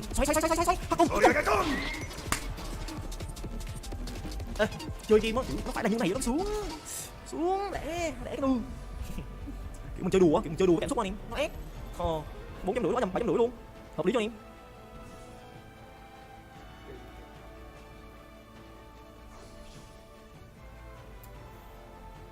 Hello, xin chào anh em trở lại với kênh của Kimchi. Và hôm nay thì để tiếp nối series này chủ nhật đúng không anh? Hôm nay chủ nhật thì em chị không livestream thì nó là một ngày nghỉ, mình nghĩ là mình nên dành thời gian để nghỉ ngơi. Thì hôm nay vẫn sẽ là video 21 giờ tối một ngày nhé mọi người nhé. Và bây giờ chúng ta hãy xem thử là nói chung là thanh niên này thì mình không biết chính xác tên, nhưng mà nói chung trên ký tự của anh chàng có chữ L ấy, cho nên là mình cứ gọi thanh niên là L nha anh nhá. Tại mình không biết chính xác là tên. Nhưng thanh niên này thì mùa trước mình coi rất là nhiều luôn. Đây là một thanh niên mà chuyên gia đánh những bộ slow roll. Ví dụ như là mùa trước nhá, Calipta này, rồi Leona, nói chung là những bộ high roll. Anh chàng này đánh phải gọi là cứ chuẩn chỉ, phải gọi chuẩn chỉ. Thì để xem thử là trong game đấu này anh chàng này sẽ cho chúng ta giao bán gì nhá. Chưa không vậy? Khởi đầu có được con Sioni 2 khá ok. Bài đẹp đấy chứ. Bài này mình ghép được đấy, đánh được chủ win luôn anh em ơi. Sioni à. Nói chung tầm này có tăng rồi thì cứ build em thôi. Và hôm nay anh có thấy gì lại không? Là vừa rồi có cái intro đấy, để anh thấy intro này được không anh? Nếu mà anh thấy nó ok thì anh có thể feedback cho em chị. 3 lõi cặp đôi hoàn cảnh qua từ vũ trụ và khải bảo thạch rồi. Lõi thứ hai thì không quá phù hợp tại vì bây giờ không có 3 con thượng long thì nó hơi xui. Lõi 1 hơi khó lấy tại vì hơi phọt bài, lõi 3 là khải bảo thạch rồi. Khải bảo thạch Thứ hai cái lõi đầu thì mình nghĩ là nó hơi gọi là khó chơi một tí, hơi khó chơi nhá. Đang chết bài rồi, đang chết lobby sẽ làm gì rồi? Và vẫn chưa biết được, và cuối cùng là đang muốn nhé một cái lõi cặp đôi hoàn cảnh và lấy luôn cho mình cặp đôi hoàn cảnh kẹp Sioni vào để các bạn được lõi cặp đôi hoàn cảnh này, cũng như là ở thêm con từ biết để có được cho mình 2 đêm hội. Vẫn sẽ là level 3 thôi. Cặp đôi hoàn cảnh thì mình nghĩ là sẽ hướng tới một bài 20 roll em ạ. Vẫn giống như cái cách mà thanh niên này mùa trước level 5 thôi. Mùa trước thanh niên này không phải mùa trước nhỉ, mùa trước nữa cơ. Nói chung cái mùa này mà Calista mà đi lại thiên thần ấy, ở cái mùa đấy. Thì luôn mày đánh mấy bài 20 roll sợ luôn, mà cái mùa đó kiểu nhiều bài 20 roll cho thành ra là còn bài gì nữa mình không nhớ lắm. Chốc 3 sao, Leona 3 sao đi với lại Calista một bài này. Một bài gì nữa nhỉ? Bài Brain 3 sao à. Nói chung là thanh niên này đánh 20 roll khá hay. Thì để xem thử là cái cặp đôi hoàn cảnh này thì thanh niên này sẽ đánh bộ cờ 20 roll gì. Quyết định là bán tướng và bắt lại cho mình là con Scanner bằng cho mình 10 tiền level 3 nha anh nhá. Và cái cặp đôi hoàn cảnh thì nó khá là ngon cho nên là anh chàng này vẫn giữ cho mình được lượng máu ở 2.1. Hai con kênh này, không có up lên cái kênh nó hợp lý rồi. Up lên level 4 ở đấu vừa rồi và kịp cho mình 2 con kênh vào. Bài đấu này tầm này sẽ là khá khỏe đấy. Hai con cặp đôi hoàn cảnh như thế này. Sioni thì có banh hội thêm được 100 máu cho cả đội hình luôn. Thành ra là tầm này là bài khá khỏe, chỉ có điều là đồ đen thì chưa có thôi. Nếu mà đi chợ nhặt thêm được đồ đen cho con kênh này thì chiến trường đấy. Cho hai kênh hai góc à. Nếu mà bên kia để co qua góc nào thì cũng sẽ là bị focus cả. Ví dụ con Hemlinger góc này thì cũng bị con kênh bên phải này cả. Hợp lý đấy. Hai xếp hai kênh hai góc hợp lý này. Nhà bên kia thì con tam kia nhìn cấm đồ nhìn trong kinh vậy, nhưng mà trên một thì chắc là cũng sẽ là ổn thôi. Vừa cuồng đeo còn vừa vũ phúc tử thần à. Thì mình đi. Nguy nghe. Không chắc là có tay này sẽ làm việc được đấy. Rồi level con Sioni này. Ok. Level 4 vẫn cứ là 10 tiền nha anh nhá. Mình nghĩ là start game của anh chàng này khá là đẹp á. Cực kỳ đẹp luôn. Còn tên thanh niên này mình là để tí nữa mình tìm hiểu một tí xong rồi mình sẽ tức là tí nữa sau khi mà mình làm video xong rồi mình tìm hiểu tên thanh niên này để có gì tối mình còn đăng cho nó chính xác nữa, cho một thông tin chính xác. Ra đấu này thì mình sẽ là tích 20 vàng nữa nhỏ. Liệu có quyết định là bán tấu cùng với lại một con tướng nào đó để tích cho mình 20 vàng không, hay là sẽ hướng lên level 5 kẹp thêm tấu vào để gây thêm gọi là gia tăng thêm một tí tốc đánh. Ra 5 thì vẫn tích 10 vàng đấy mà thôi. Mình nghĩ là bộ cờ này sắp là 20 roll rồi và gặp bên kia một bài đấu không quá khỏe, 4 tướng 1 sao. Và anh chàng này quyết là bán 1 tỷ để tích cho mình là 10 vàng. Và rao sau thì anh chàng này sau khi lên level 5 có thể là kẹp tấu này vào sẽ ok hơn, hợp lý. Có muốn mua con Volibear này không? Hôm nay thì mình có đăng video thì các bạn comment kiểu góp ý thì góp ý bình thường thôi. Đại kiểu là bạn bảo là kiểu mình nói chuyện á, mình hay để cái tay này, đó, mình hay để cái tay này. Nhưng mà kiểu thì có anh em á, kiểu mình bị thói quen á, kiểu từ trước giờ mình hay kiểu ngồi nói chuyện mình hay để tay này. Kiểu này mình hay nói vậy. Thì đó là cái tư thế của mình thấy thoải mái nhất á. Thì có gì nếu mà nó nhìn nó hơi kỳ vậy nhưng mà không trọng viewer gì cả cho nên mới để tay đó. Nói chung là mình thấy cũng hơi khắt khe một tí, để mình chỉ nói thế thôi. Và trở lại cái đấu này thì anh chàng em này quyết định nhặt cho mình cái gì đây? Ở nhà có một cái kháng phép cùng với lại một cái kiếm rồi. Quyết định là nhặt cho mình một cái găng về để làm gì? Một cái vô cực à? Một vô cực trong kênh này nếu mà lên level 5 có con sát thủ nữa thì mình nghĩ là sẽ kịp luôn đấy, kịp luôn không? Không có con sát thủ nào cả nhưng mà con luôn này cũng khá ngon nha, luôn tiếp được kỵ sĩ lại. Ui, ghép luôn vô cực rồi anh em ạ. Vô cực trên kênh, mặc dù là chưa có sát thủ. Và anh chàng này muốn chốt luôn cái đồ này, chốt luôn cũng ổn thôi. Đây chuỗi thắng mà. Bây giờ làm sao mà thắng thêm 2 đội đỉnh nhờ. Đang xếp bài đang nhé rồi. Cho hai kênh vào là gần giữa trung tâm của sàn đấu hơn. Vậy có vẻ con kênh bên trái sẽ làm được việc thôi. Đầu tiên là bóng chuột chích, chuột thì đi. Và tiếp theo là bóng Ezreal ok này, bóng thắng 4 hợp lý nhá. Lobby này có streamer Ero nữa. Ero cũng là nói chung là mùa này cũng bắt đầu cho nên mình rất là nhớ tên thanh niên này. Để khi nào nếu có gì mình sẽ làm thanh niên này. Để xem thử có cái video nào hay không mình sẽ làm. Một cái thắng 4 khá là đẹp. Làm sao mà để nó 6 thắng được nào. Thì đẹp luôn. Lobby thì không nhà nào cháy ngoài chuyện chàng này. Nhưng mà hai nhà top 2 và top 3 là 96 máu thì chưa gặp khả năng cao là hai này là những nhà khá khỏe đấy. Đang chết bà được quay. Ông top 2 khỏe, ông top 2 cũng khỏe đấy nếu mà ra đấu này mà gặp được nhà 8 máu. Xong rồi giữ cho mình chuỗi tháng 5 thì sẽ là một cái perfect stack game. Tại vì nhà 8 máu thì mình nhìn kiểu trong không quá mạnh đó, nhưng không gặp cho mình là một người chơi 96 máu với một con set cầm cái quyền năng như thế này mình nghĩ là nó hơi trâu á. Không biết ăn được không. Bên kia còn Ngọc Long nữa. Xong rồi một cái lượng đem gọi là ổn định đến con NVE này có vẻ là khó rồi. Cờ liêu khá là nhiều chết, cờ liêu thêm con NVE này nhưng mà không đủ đem anh em. Bên này có cả GN2 nữa. Anh chàng có loại free roll cho nên là cái việc lên tướng 2 sao cũng sẽ là dễ hiểu thôi. Nếu vậy là xong đấu 2 chấm thì chỉ có một nhà cháy duy nhất là nhà top 2 để có thắng 4 sau trận thua 2.1. Ra đấu này thì sao đây? Quyết định là kịp 3 kim long vào để xem có đồ gì và đó là một cái Real Raven. Mình nghĩ cái Real Raven này thì mình có thể chấp được các đôi cảnh và sử dụng 3 kim long này để tiền ở giai đoạn early game, còn về thì chúng ta có thể xoay lại như cái bộ chúng ta lại mong muốn. Nhưng mình nghĩ là cái việc mà để 3 kim long này vào là hay á, là ác á. Một cái cung mà nếu vậy thì game này chắc là đồ đem rồi, một cái cung chắc là đồ đem rồi không thể đánh tiếp rồi. Trừ khi ra khải bảo thạch thôi, mà khải bảo thạch cũng ra từ 1 chấm rồi, thành ra được lại đâu. Tất nhiên mình là 40 vàng. Một cái thông đạo hay là một cái đại bác hay là một cái tia kênh 2 này, kênh 2 ngon nhá. Nhưng mà nếu mà lên kênh 2 thì lại không up cấp lên kịp đôi hành cảnh được nhỏ anh nhỏ. Đây, đang muốn là kích cặp đôi hành cảnh. Vàng ghép luôn vô cực cho kênh. Một cái vô cực cho kênh rồi. Sorry, giờ mình hay đọc sai tên đồ tên tướng á. Chùm xíu anh nhá. Dạ alo ạ. Alo ạ. Một cái đại bác trong kênh thì mình nghĩ là nó sẽ giúp cho con kênh này có khả năng tích được Real Raven sớm hơn và thật sự con kênh mình nghĩ là khá ok. Nói chung là thường đánh kim long ấy về lết mà du cung quá nhiều thì thường mình sẽ đánh cái kênh. Nếu như những con tướng to của mình có đủ đồ đến từ cái cung rồi thì là cùng đeo là gì. Kênh này gõ khá thốn nha. Đấy, thắng luôn này, thắng luôn không? Từ nhá. Không được. Còn sẽ cách nơ kia cầm cái bàn tay vô hơi cưng đi mà. Lượng hồi phục là khá nhiều nhưng và đó vẫn cứ là Elra, em chỉ TT. Nó thì sai cho, hợp lý rồi. Và loại 2 sẽ đánh chàng này. Roll không? Roll không anh em? Hai loại đầu không quá ngon còn loại này thì hơi xui. Nhưng mà anh chàng này không quyết định là roll lõi mà đang muốn nhé tới một cái sách chọn ấn à. Tại vì thật ra cái tỷ lệ mà lấy sách chọn ấn eo top nó rất là cao, khá là hên xui. Cái cơ chế của nó thì phải là sau một round đấu thì mình mới bán roll nào lên 6 roll anh em ạ. Từ nhớ để xem được round đấu này thì thanh niên này biết được roll gì đấy. Rồi đôi sen này, cần thêm con kênh nữa. Thật sự là cần thêm con kênh nữa để kết mạch được đôi hành cảnh anh em ạ. IDH này, làm tí không? Làm tí được nghe các bạn không? Thay vào rồi anh em ơi. Thiếu cho mình là một con Volibear cũng như là một con Aerox mọi người nhé. Kênh gõ khá đau. Gõ thằng con siêu du này thì cảm giác con siêu du này sẽ không đủ lực mà chống chịu đâu. Ủa nhưng mà sao lại không kịp 4 kim long vào ta? Kịp 4 kim long thì mất tướng mà. Mất con sen cũng được mà, nghĩ con sen cũng được mà. Có ai cứ gọi mình đấy. Bán xe ve và sen để tích 10 tiền không? Còn bạn kia nè mà. Và round đấu này thì thanh niên này sẽ bán sách ấn thôi. Cho nên mà chưa biết cơ chế sách ấn thì nó sẽ lên một round này. Ui hai. Gì ba? Ác vậy đang roll tiếp rồi, chắc chắn là đang muốn tìm kiếm con kênh. Mình là cần có kênh để kết mạch đôi hành đây rồi. Tụi mình sẽ dừng lại thôi. Tụi mình sẽ là hold lại khoản tiền. Sen 2 này khá ngon nha. Con kênh này đang muốn thay một chiếc talon. Tại sao không phải thay một con thread nhỉ? Nếu mà để như thế này thì sẽ mất đi một set thủ. Mình nghĩ là con talon thay một thread xong rồi cho con sen đi set thủ nó sẽ ok đấy nhỏ nhỉ. Cái bạn này gọi cho mình xong rồi bạn này bảo là em bị lộn số thì em xin lỗi. Tê bạn. Lộn số là nghe lừa đó. Tự nhiên cái mình alo lên xong rồi bạn đó kiểu không nói gì hết. Không phải lộn số em. Kiểu bạn phải hỏi thử đúng không? Bạn phải hỏi thử xong rồi biết lộn số không? Được không? Mình nghĩ là con talon nên kịp vào thì để xem người ra đấu xong. Ui, thanh niên kia để con Senna ở ngoài ở tới nhá. Cái gì đấy? Sao con Senna ở ngoài được cái mình để lắm tới nhá, mình xem lại nhá. Senna ở ngoài ta. À, nếu mà kịp Senna thì không có 3 9 đồng anh em ạ. Thôi chúng ta tua tới lại đoạn đi chợ nào. Ra này sẽ nhắc cái gì? Ê, hay là thanh niên này đang muốn đánh bộ cờ 2 roll kênh nhỉ? 2 roll kênh à? Hồi xưa thì mình có làm giá bán này rồi, làm đúng một game duy nhất trên livestream. Và game đó mình nhớ không lầm là như là top 6. Cho nên là mình không đánh giá cái con kênh này lắm, mặc dù là mình đã từng nhìn thấy người đánh cái bài kênh này vào top rồi nhưng chỉ là ở mức vào top thôi. Còn top 1 thì vẫn hơi khó. Để xem nào nhặt cho mình về một cái cung 1 tiền. Cái cung này lắp gì đấy? Lắp thú tượng ở nhầm, lắp thông đạo hay như nào? Có muốn thay không? Có muốn thay con talon vào chỗ thread không? Vẫn không muốn thay em ơi. Tại vì nếu mà để như này thì anh chàng đang chấp cho mình một cái ông set thủ. Hay là thanh niên này đang suy nghĩ là nếu mà bỏ con thread ra thì bài sẽ khá là thiếu tăng. Và anh chàng này cần cái hộ pháp đứng từ con IDH ư. Và anh chàng này nghĩ là 4 set thủ là không đủ và khá ngon khi mà con kênh này đứng đúng vào vị trí của con Saye. Con Saye này mình nghĩ sẽ là đi thôi. Con kênh nhìn mạnh nhờ, con kênh nhìn cầm đồ nhìn gõ lực thật. Giữ lại on nhá anh em, mình giữ lại on nhá, mặc dù là có thể bán on để cái Real Raven tăng sát thương mà không. Giữ lại on để tỷ lệ cấp nghĩa là sẽ kịp theo form đấu sĩ đấy. On với lại Kiane thì sẽ là một cặp để kết hợp đôi long. Nó ok. Một cái chuỗi thắng 4 à. Hiện tại thì anh chàng đang làm 6 điểm. Cái lồng tranh ở bên Trung Quốc thì cứ là thách đấu trở lên thì lobby này cũng là lobby kinh khủng cả. Nhưng mình đánh giá cái bài này không biết sao, xem được cái này như thế nào nhưng mà mình đánh giá là bài chơi này là một những bài khá là lẹ và hầu như là khi anh em vào ranh đấy thì anh em sẽ không thấy ai chơi là bậy nữa, không bao giờ thấy cũng có thể nữa. Đó giờ mình chơi xèo Việt nhá, mình chưa thấy bất kỳ ai bài chơi này cả, có một game đánh được duy nhất một game nào không nói rồi.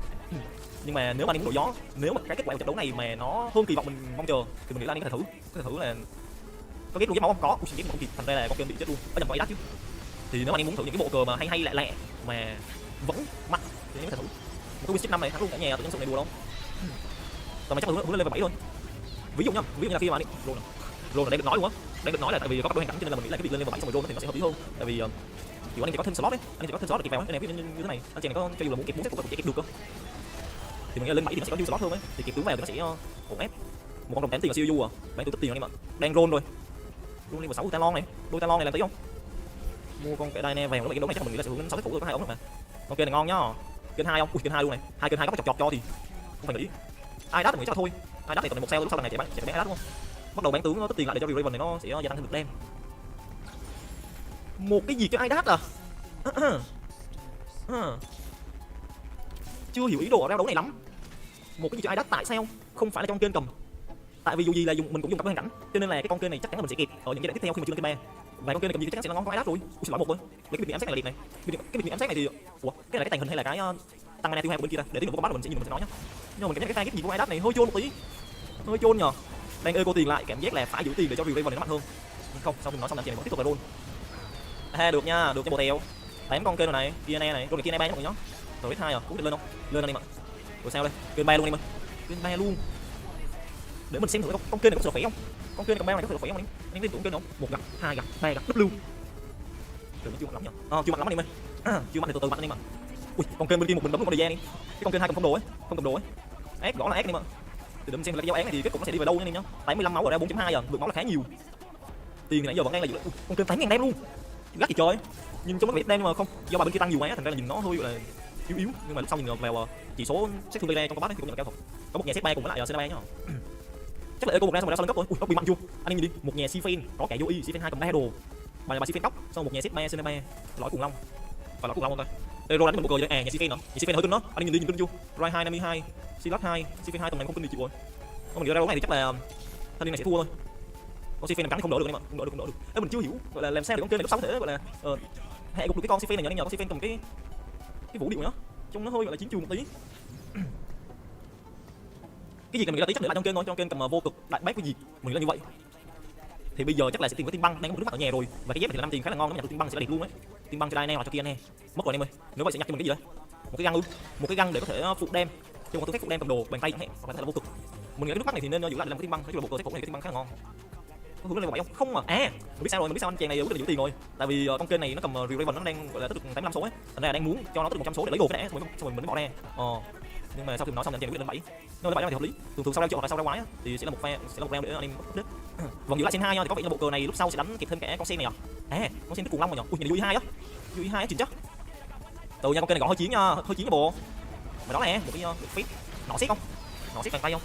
Hay là combo gì đấy? Tầm này mình nghĩ chắc là bỏ kim long này á, khi mà bỏ kim long ra được rồi xong còn kịp hai đấu sĩ này vào. Lấy tăng cũng như là lấy cơ cảnh. Sẽ là ổn. Có bán không? Bán rồi đi mà. Kịp sen cùng với lại con on vào nhá anh nhá. Con turret thì đây là hơi dư thừa. Thì liệu anh chàng này có kịp con Swain hay một turret để có cùng long không?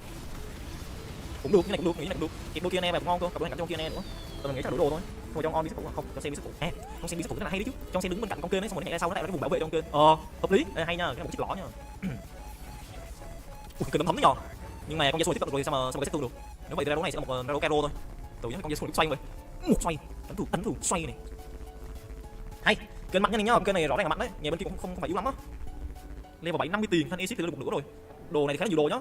Nhưng mà sẽ không có vô cực, đang suy nghĩ khá nhiều. Đồ nhiều thì khá phù hợp với những bộ cờ mà anh em muốn đánh, cũng là top 1. Còn thường nếu mà anh em lấy tiền á thì thường là mình đã học rồi mình lấy tiền á thì sau về đồ mình sẽ ít hơn so với những cái khác. Thành ra là cái này mình giá đồ khá là nhiều nhưng mà không biết muốn lấy hay không. Muốn lấy rồi anh em ơi. Một cái phút 7 lên 8 rồi chuẩn bị roll rồi. Mình nghĩ là roll Talon 2 với lại roll 6 sát thủ ấy. Con bạc này muốn kịp vào không? Không. Để nói lời đấy à. Kịp con xe dây vào được cái hai cùng long, rồi sao nữa đây? Đây này. Còn thiếu gì có sát thủ đúng rồi. 6 sát thủ ở tầm này. 3 cùng long cái hoạt có sát thủ cho xe dây. Đồ thì nhiều đấy nhưng mà hơi không đẹp nhỉ. Mình nghĩ nó có thể làm cho con kia này cầm 3 đồ luôn á. Bàn tay nọ xếp cùng với lại Rift Fit. Hoặc là một cái lốc, một cái mũ, một cái bàn tay. Cái mũ rồi nó sẽ là cái bàn tay thôi. Một cái lốc luôn không? Cái lốc trước không? Không lốc kịp anh em ơi. Khánh ứng à. Khánh ứng như kia này, đây là một bài đấu đánh 2 đam nha anh nhá. Đem từ kênh và đem từ kia nè. Và con kia này thì có thêm cả CC nữa. Ui. 6 sát thủ. Con kênh này skill mạnh vậy. Nó đánh mới đem skill luôn mà. Nhưng mà có vẻ như là con Sifen này hơi trâu thì vậy. Vừa có chiến lợi phẩm, vừa có huyết kiếm, vừa có bàn tay. 3 lượng hồi phục. Một cái quyền năng để có thể thêm được một đống dép gọi là trụ được cái con kênh này gõ. Được. Thì con kia này thôi là kia này 3 này, còn kia này 3 anh em ơi. Một nhà đã là out top rồi, 5.1 một nhà out top. Nó roll thôi nhỉ. Mình nghĩ tầm này phải roll đó. Roll on 2, roll Talon 2 với lại roll kia này 3. Roll không? Đang khá là chần chừ nhá. Như nào đây? Mình nên roll chứ nhỉ? Không roll à. Cái nhà một máu chỉ 3 chiến á. Cái gì mà đề gia cầm 3 đồ đam xong rồi thêm cả 3 cốc nữa mà nhìn ghê vậy. Hai nhà đề gia và cả hai nhà đề gia đều có rất nhiều cốc đây. Nhà này cũng là một nhà đề gia cốc này, 2 cốc luôn này. Ác gì trời. Nhưng mà ác đi. Con kênh đừng đi gõ thì con đề gia này không có lượng túng chịu anh em ạ. Thành ra con kênh này gõ sẽ là Nói chung là kênh mạnh đấy, có mạnh đấy, cho nên nhà này sẽ là nhà thua thôi. Không nhờ bên kia bài kỹ sĩ châu á, kỹ sĩ nhiều dép á, nhiều dép là nhiều tiếp á. Nhà một máu vẫn đang dãy nha anh nhá. Lobby đang tỏ đây là khá căng rồi, bây giờ nhà lũ chích thì họ bắt đầu bắt lại rồi. Nhà này lấy lõi tiêu dùng thông minh rồi, thì Ron sẽ lên cấp, cái là nhà này cũng đang hướng lên 19 đó. Giữ lại tiền của Ron Ruba lên 19 Yasuo này, đánh 6 huyền long cùng lại 5 kỹ sĩ. Talon 2 này, Diana này. Không Ron hả? Nhưng mà theo ý kiến cá nhân mình nhá, là ở đá đấu vừa rồi thì anh chàng đánh hơi lỗi mà nên Ron đấy, không nên tích tiền không? Tại vì bây giờ tích tiền thì để làm gì? Một là lên 9, còn hai là tích tiền để Ron 3 sao. Nó chỉ có tiền thôi. Và cái việc tích tiền để Ron 3 sao không hợp lý. Tại vì giờ chỉ có một con thôi mà cả ba đôi không Ron này Ron khác đúng không? Thì tỷ lệ Ron là khá cao, mình là nên dành đâu đó khoảng 10 đến 20 vàng Ron, mình update hình lên thì ui, con kênh đứng đây gặt thẳng vào con đề thì hỏng đấy, con nhà đi nguyên nhà đấy em ơi. Cái bộ cờ này anh cần phải xếp bài nhá, cần phải xếp bài trong kênh đúng gọi là cùng góc lại cái bên kia, nó thật sự cần thiết đấy. Ui, nhưng mà công nhận là con kênh này gõ tầm khoảng chắc 2-3 hit là con đề kia đi rồi. 2-3 hit xong rồi vừa đủ để lên mộ xài skill là con đề đi luôn. Mà là còn 6 sát thủ cơ. 6 sát thủ, grid là rất nhiều.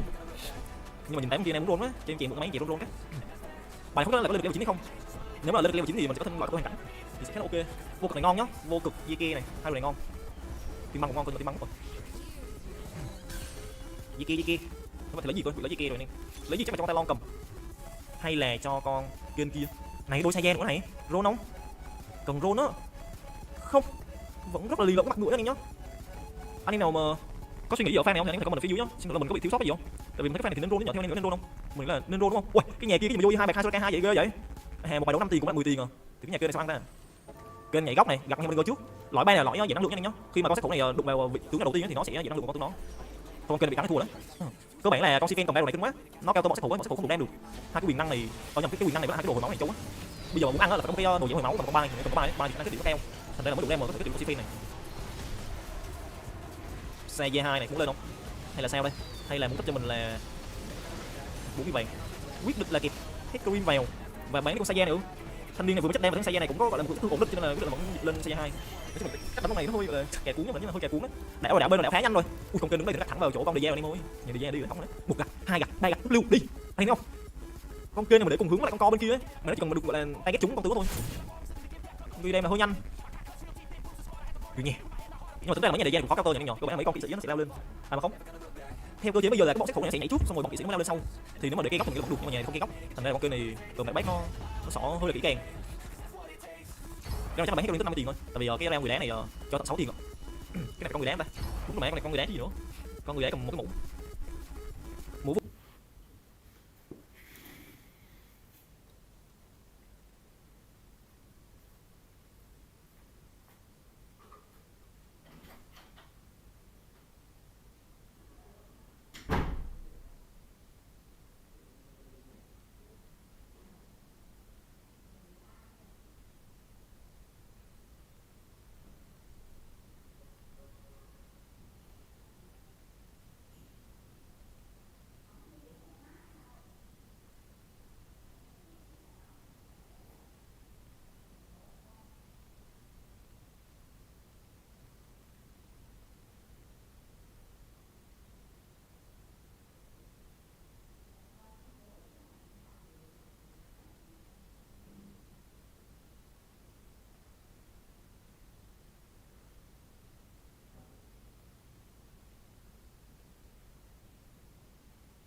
phù thủy này thì không biết là muốn cho Diana hay là muốn cho con Talon đây.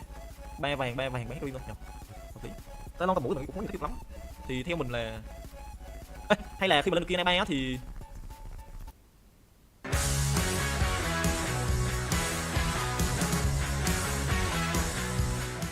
ngày mai chúng ta sẽ cùng đại quân Trận Dư triển khai quyết chiến. Địch mạnh ta yếu, chúng ta cứ tiện thế lui dọc theo bờ sông. Chắc chắn Trận Dư sẽ ra sức truy cản. Đây chính là lúc để trông cậy vào phản tướng quân. Trước khi đại quân rút lui, ngay cần phải dẫn 2.000 binh kỵ. Hơn nữa người nào cũng đều phải giấu một cờ Hán, vòng qua đường nhỏ phía đông tỉnh hình leo lên đỉnh núi, mai phục ở nơi nào có thể nhìn thấy được quân Hán. Cứ chờ tới khi quân Trần Dư đuổi theo quân ta tới bờ sông. Tới lúc đó thì phải trong vòng thời gian cháy của một cây nhang tiến tới cửa khẩu dưới thành, nhổ cờ triệu xuống cắm cờ Hán lên. Đại tướng quân, tại hạ xin được hỏi, thấy được cờ của địch là có thể coi như đánh thắng trận được sao? Xin này mặt tướng cho thật nghe qua. Yên tâm đi, tất cả nghe theo đại tướng quân. Chỉ cần chúng ta làm được chuyện này, chiến thắng nằm trong tay. Sáng sớm ngày mai đại quân xuất phát. Mỗi người chỉ được đem theo đúng một bữa ăn thôi. Nói với tất cả tướng lĩnh, chờ đánh bại quân Triệu, chúng ta no say thâu đêm. Dạ. Xem ra cô trẻ dọn này tự tin quá hả? Không biết với cách đánh này có đánh bại được Thường Chư không? Ê, đại tướng quân xưa nay không xuất binh theo tường tình. Ngài ấy làm vậy đương nhiên là có suy nghĩ riêng. Đánh vẫn chưa đánh, ai biết được chứ? Dù sao lăn lộn chiến trường vẫn là chúng ta. Ê, Hoàng huynh, sao vậy? Sợ rồi hả? Sợ gì mà sợ? Ta đang rất mong nóng để được ra giết cho đã ta đi. Thường Sơn Dương điện hạ, ngài thấy sao về sự bố trí trận địa lần này của đại tướng quân? Nhân số của quân Triệu nhiều hơn chúng ta mấy lần. Chiến thuật này của đại tướng quân rất nguy hiểm. Nếu như ngài đã nhìn ra được điều này thì nên đưa ra ý kiến trước mặt đại tướng quân. Ngài ấy là đại tướng quân, ta chỉ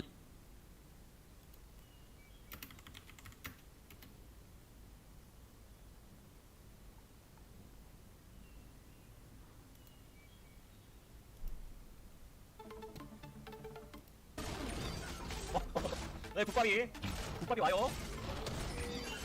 마!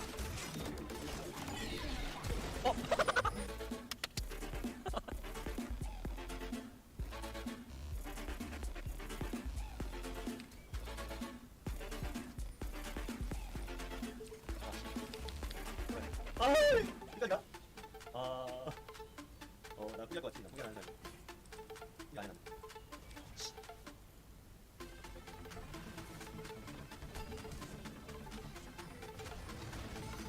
Oh, baby.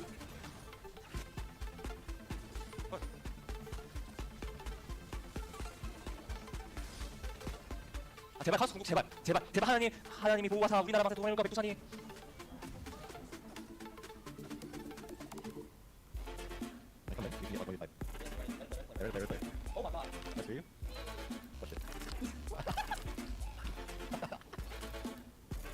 눈에 간다. 눈에. Bạn cần để ý là hướng chiêu cuối tin tức về các giải đấu, những bản cập nhật mới của Riot Games cũng như đôi khi là những clip hướng dẫn cơ bản và những câu chuyện trong game điện thoại. Hôm nay chúng tôi sẽ giới thiệu cho các bạn những vị tướng dùng để leo danh mà không cần dùng kỹ năng luôn và không cần dùng kỹ năng luôn. Và trong video chúng tôi sẽ luôn cố gắng có một câu hỏi để các bạn có thể để lại ý kiến của mình bên dưới phần comment và chúng tôi sẽ luôn theo dõi chúng. Câu hỏi của ngày hôm nay rất thú vị và ngược lại với video này luôn. Vị tướng nào theo các bạn là kỹ năng thì quá khó nhưng lại không có hiệu quả trong việc leo danh? Hãy cho chúng tôi biết ý kiến của các bạn phần dưới comment nhé. Giờ chúng ta hãy đến với nội dung chính nào. Ở đường trên thì vị tướng đầu tiên mà chúng tôi muốn nhắc đến chính là vị tướng có lẽ ai bắt đầu chơi cũng sẽ được giới thiệu, Garen.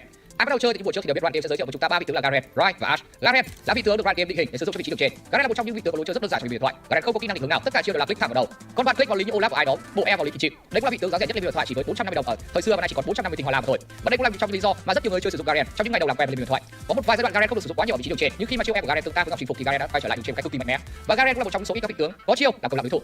Đôi khi công lạc chính là kỹ năng khó chịu nhất trong game.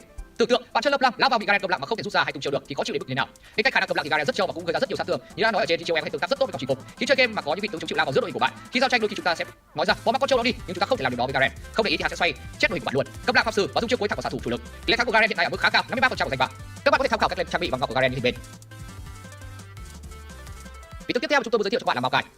Nếu bạn có thời gian theo dõi liên điện thoại đủ lâu để biết tiên thủ Marine là ai thì Maokai là một trong những vị tướng gắn liền với tên tuổi của anh ta.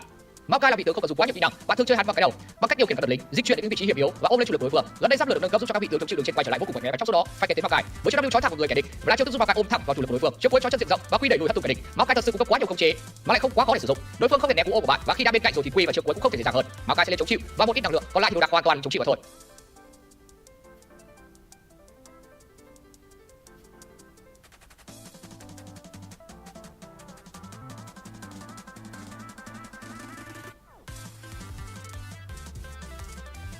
Hắn đang là một trong những vị tướng đi rừng mạnh nhất ở phiên bản này ấy. Kỹ năng duy nhất mà bạn cần để ý là hướng chiêu cuối, nhưng bạn có thể giảm độ khó bằng cách tiếp cận với động tác, tung ra chiêu E khống chế sau đó dùng chiêu cuối một cách không thể dễ dàng hơn. Cú kích thật sự rất hợp với người mới chơi. Ở vị trí đi rừng, vì hắn có khả năng phục hồi lại lượng máu tương đối Hả? Cái gì quá tham?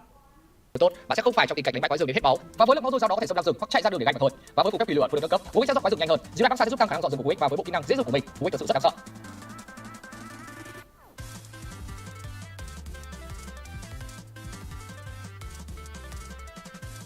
Vị tướng tiếp theo ở vị trí đi rừng không dùng các chiêu định hướng mà chúng tôi muốn giới thiệu cho các bạn tiếp theo là Trando. Với meta tướng chống chịu quá nhiều hiện nay thì Trando thật sự là một vị tướng khắc chế bọn chúng rất tốt. Chiêu cuối của Trando ngay lập tức làm mềm một chống chịu này và các chiêu thức của Trando cũng không cần nhiều thời gian để luyện tập cho nhuần nhuyễn. Với cột băng có thể cản thậm chí là cả kéo của Brick Ride luôn. Gần đây chúng ta còn thấy được những pha dùng cọc băng, cả lồng đèn của Thresh nữa. Trando khi đủ độ là một đấu sĩ không thể ngăn cản, căng thẳng và tim địch, dùng chiêu cuối và chống chịu bằng đánh cặp hắn liên tục. Tất cả chiêu thức của Trando đều phát huy sức mạnh trong trận tàu, với quy có thể bù lại đánh thường. Và lấy đi sát thương của xạ thủ chủ lực, tướng là sát thương vật lý. W lại có rất nhiều tốc độ di chuyển và tốc độ đánh. Có chiêu cuối sẽ đi rất nhiều giáp vào máu của chủ đối phương. Để Trando tiếp cận là một điều vô cùng kinh khủng. Hắn ta sẽ đập bằng cái chùy siêu to khổng lồ của hắn. Dưới chân bạn là một vùng băng giá bạn không thể chạy đâu cả.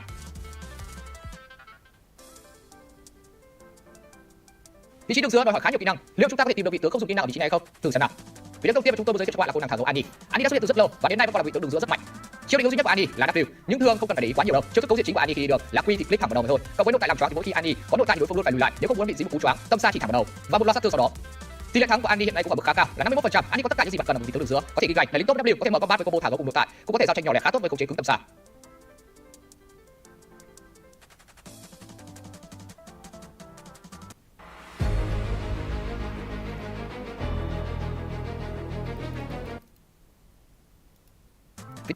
Tướng tiếp theo là Kassadin, không chỉ những người mới chơi sử dụng hắn, mà các cao thủ thậm chí là game thủ chuyên nghiệp vẫn sử dụng hắn ở vị trí đường giữa trong các trận đấu. Với Kassadin, chiêu định hướng duy nhất của hắn cũng tương tự như Annie, là chiêu E với kỹ năng hình ngón gây sát thương diện rộng, thậm chí có thể làm chậm. Còn lại tất cả các chiêu Kassadin đều là click thẳng vào người của đối phương hoặc nội tại. Khả năng tăng tiến sức mạnh siêu tốt, chiêu thức đơn giản. Người chơi Kassadin thường chỉ gặp khó khăn trong giai đoạn từ level 1 đến 5, sau đó thì Kassadin rất mạnh. Vì vậy, tránh những pha cảnh đổ trận, chăm chỉ farm và mạnh lên từ từ là những gì mà người chơi Kassadin cần để ý chứ không phải là bộ kỹ năng của hắn. Những tưởng như Kassadin thật sự rất phù hợp với người mới chơi, giúp họ để ý được những điểm rất chung của những vị tướng mà không phải quá chú trọng vào chiêu thức của từng vị tướng một. Chiêu Q vừa cấu bó của tạo giáp, E gây ra rất nhiều sát thương vào chiêu cuối thì vừa tấn công vừa phòng thủ, giúp cho Kassadin trở nên khá cơ động. Đây là một cách lên ngọc và trang bị cho Kassadin, bạn có thể tham khảo.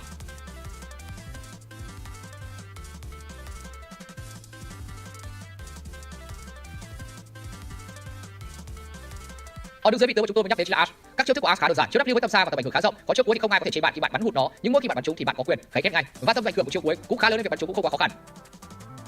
Điều cần chú ý của Ash chỉ là động tác vừa đi vừa bắn sao thật nhuyễn. Vì là một xạ thủ có bắn tay, bạn sẽ lên đề cao và quan trọng cho team hơn là một cú đại bắn tiến chính xác, mà sau đó không gây được một tí sát thương nào. Với E có khả năng kiểm soát tầm nhìn cực tốt thì Ash ở khu vực đường dưới khá an toàn, và với W diện rộng, khả năng combo của Ash là cực kỳ khó chịu. Có thể thấy Ash là một vị tướng đi đường dưới khá mạnh, và nếu tập trung thì bạn hoàn toàn có thể những cú chiêu cuối vô cùng ảo diệu.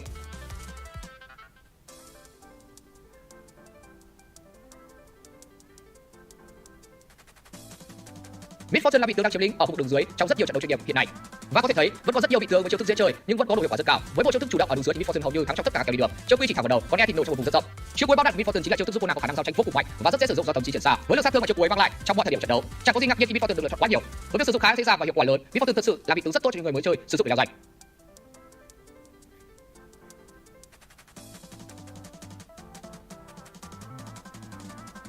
Cuối cùng chúng ta cần tìm kiếm một hỗ trợ có thể hoàn thiện đội hình của mình. Chúng tôi chọn Nami vì chiêu thức khó duy nhất của Nami là Q, nhưng bạn có thể chờ đợi cơ hội thích hợp để dùng chiêu này. Còn lại bạn chỉ cần sử dụng W các món đồng về kéo kéo máu đối phương và E giúp cho đồng về của mình mạnh hơn. Chiêu cuối là một chiêu diện rộng với tầm vô cùng xa nên Nami có thể tung ra khá dễ dàng. Quan trọng là thời điểm tung chiêu phù hợp mà thôi. Nami là một vị tướng hỗ trợ không phải băng lên tuyến đầu và tung ra những kỹ năng khống chế khó như Alistar hay Leona, chỉ cần đứng ở sau giữ vị trí luôn để ý chủ lực của mình. Khi bạn là một người chơi Nami tốt rồi, tỷ lệ thắng của Nami ở dịch bạch kim lên đến 52% và 53% ở thành vàng.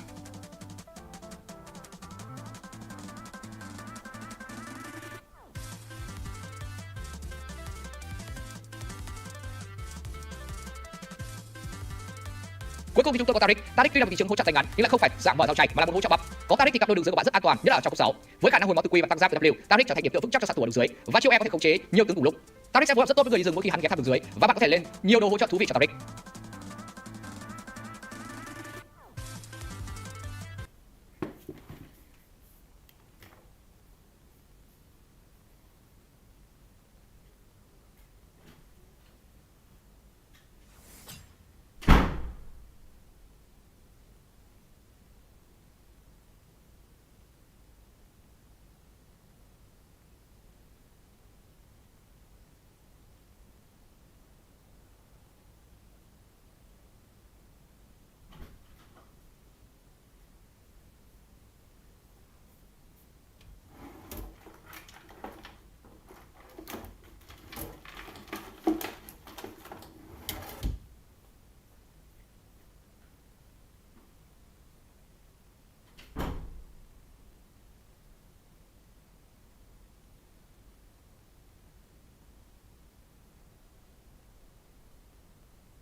đánh không?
Draven out.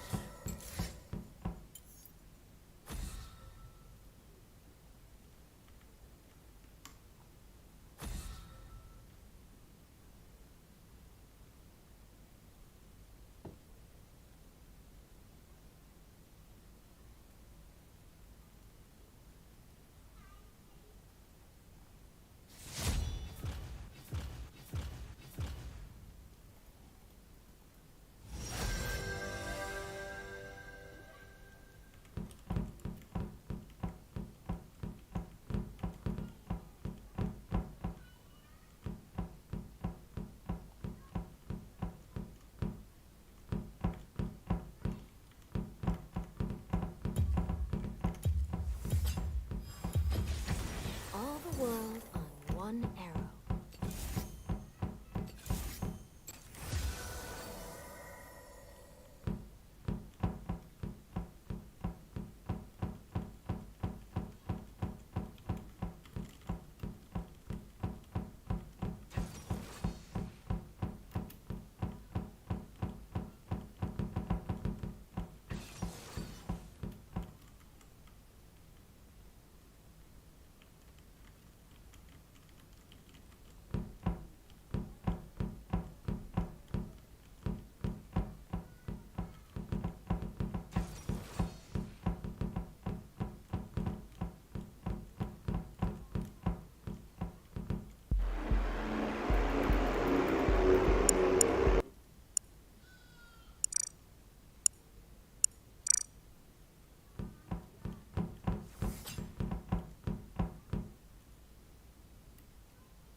chi?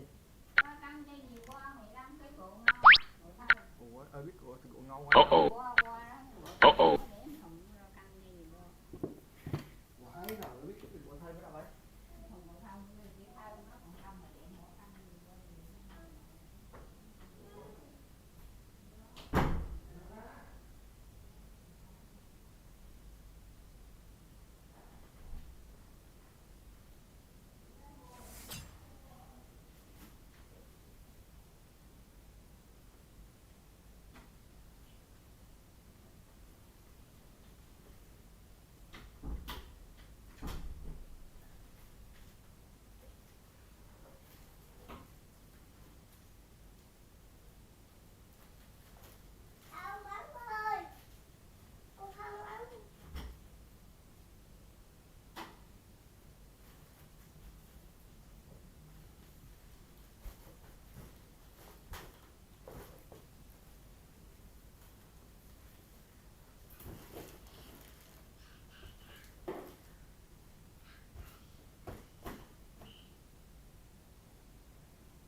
Welcome to Summoner's Rift.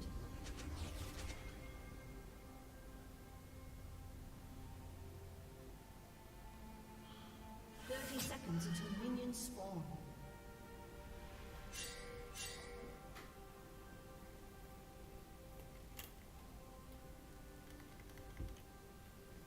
Stay frosty. This will do nicely. Gearing up.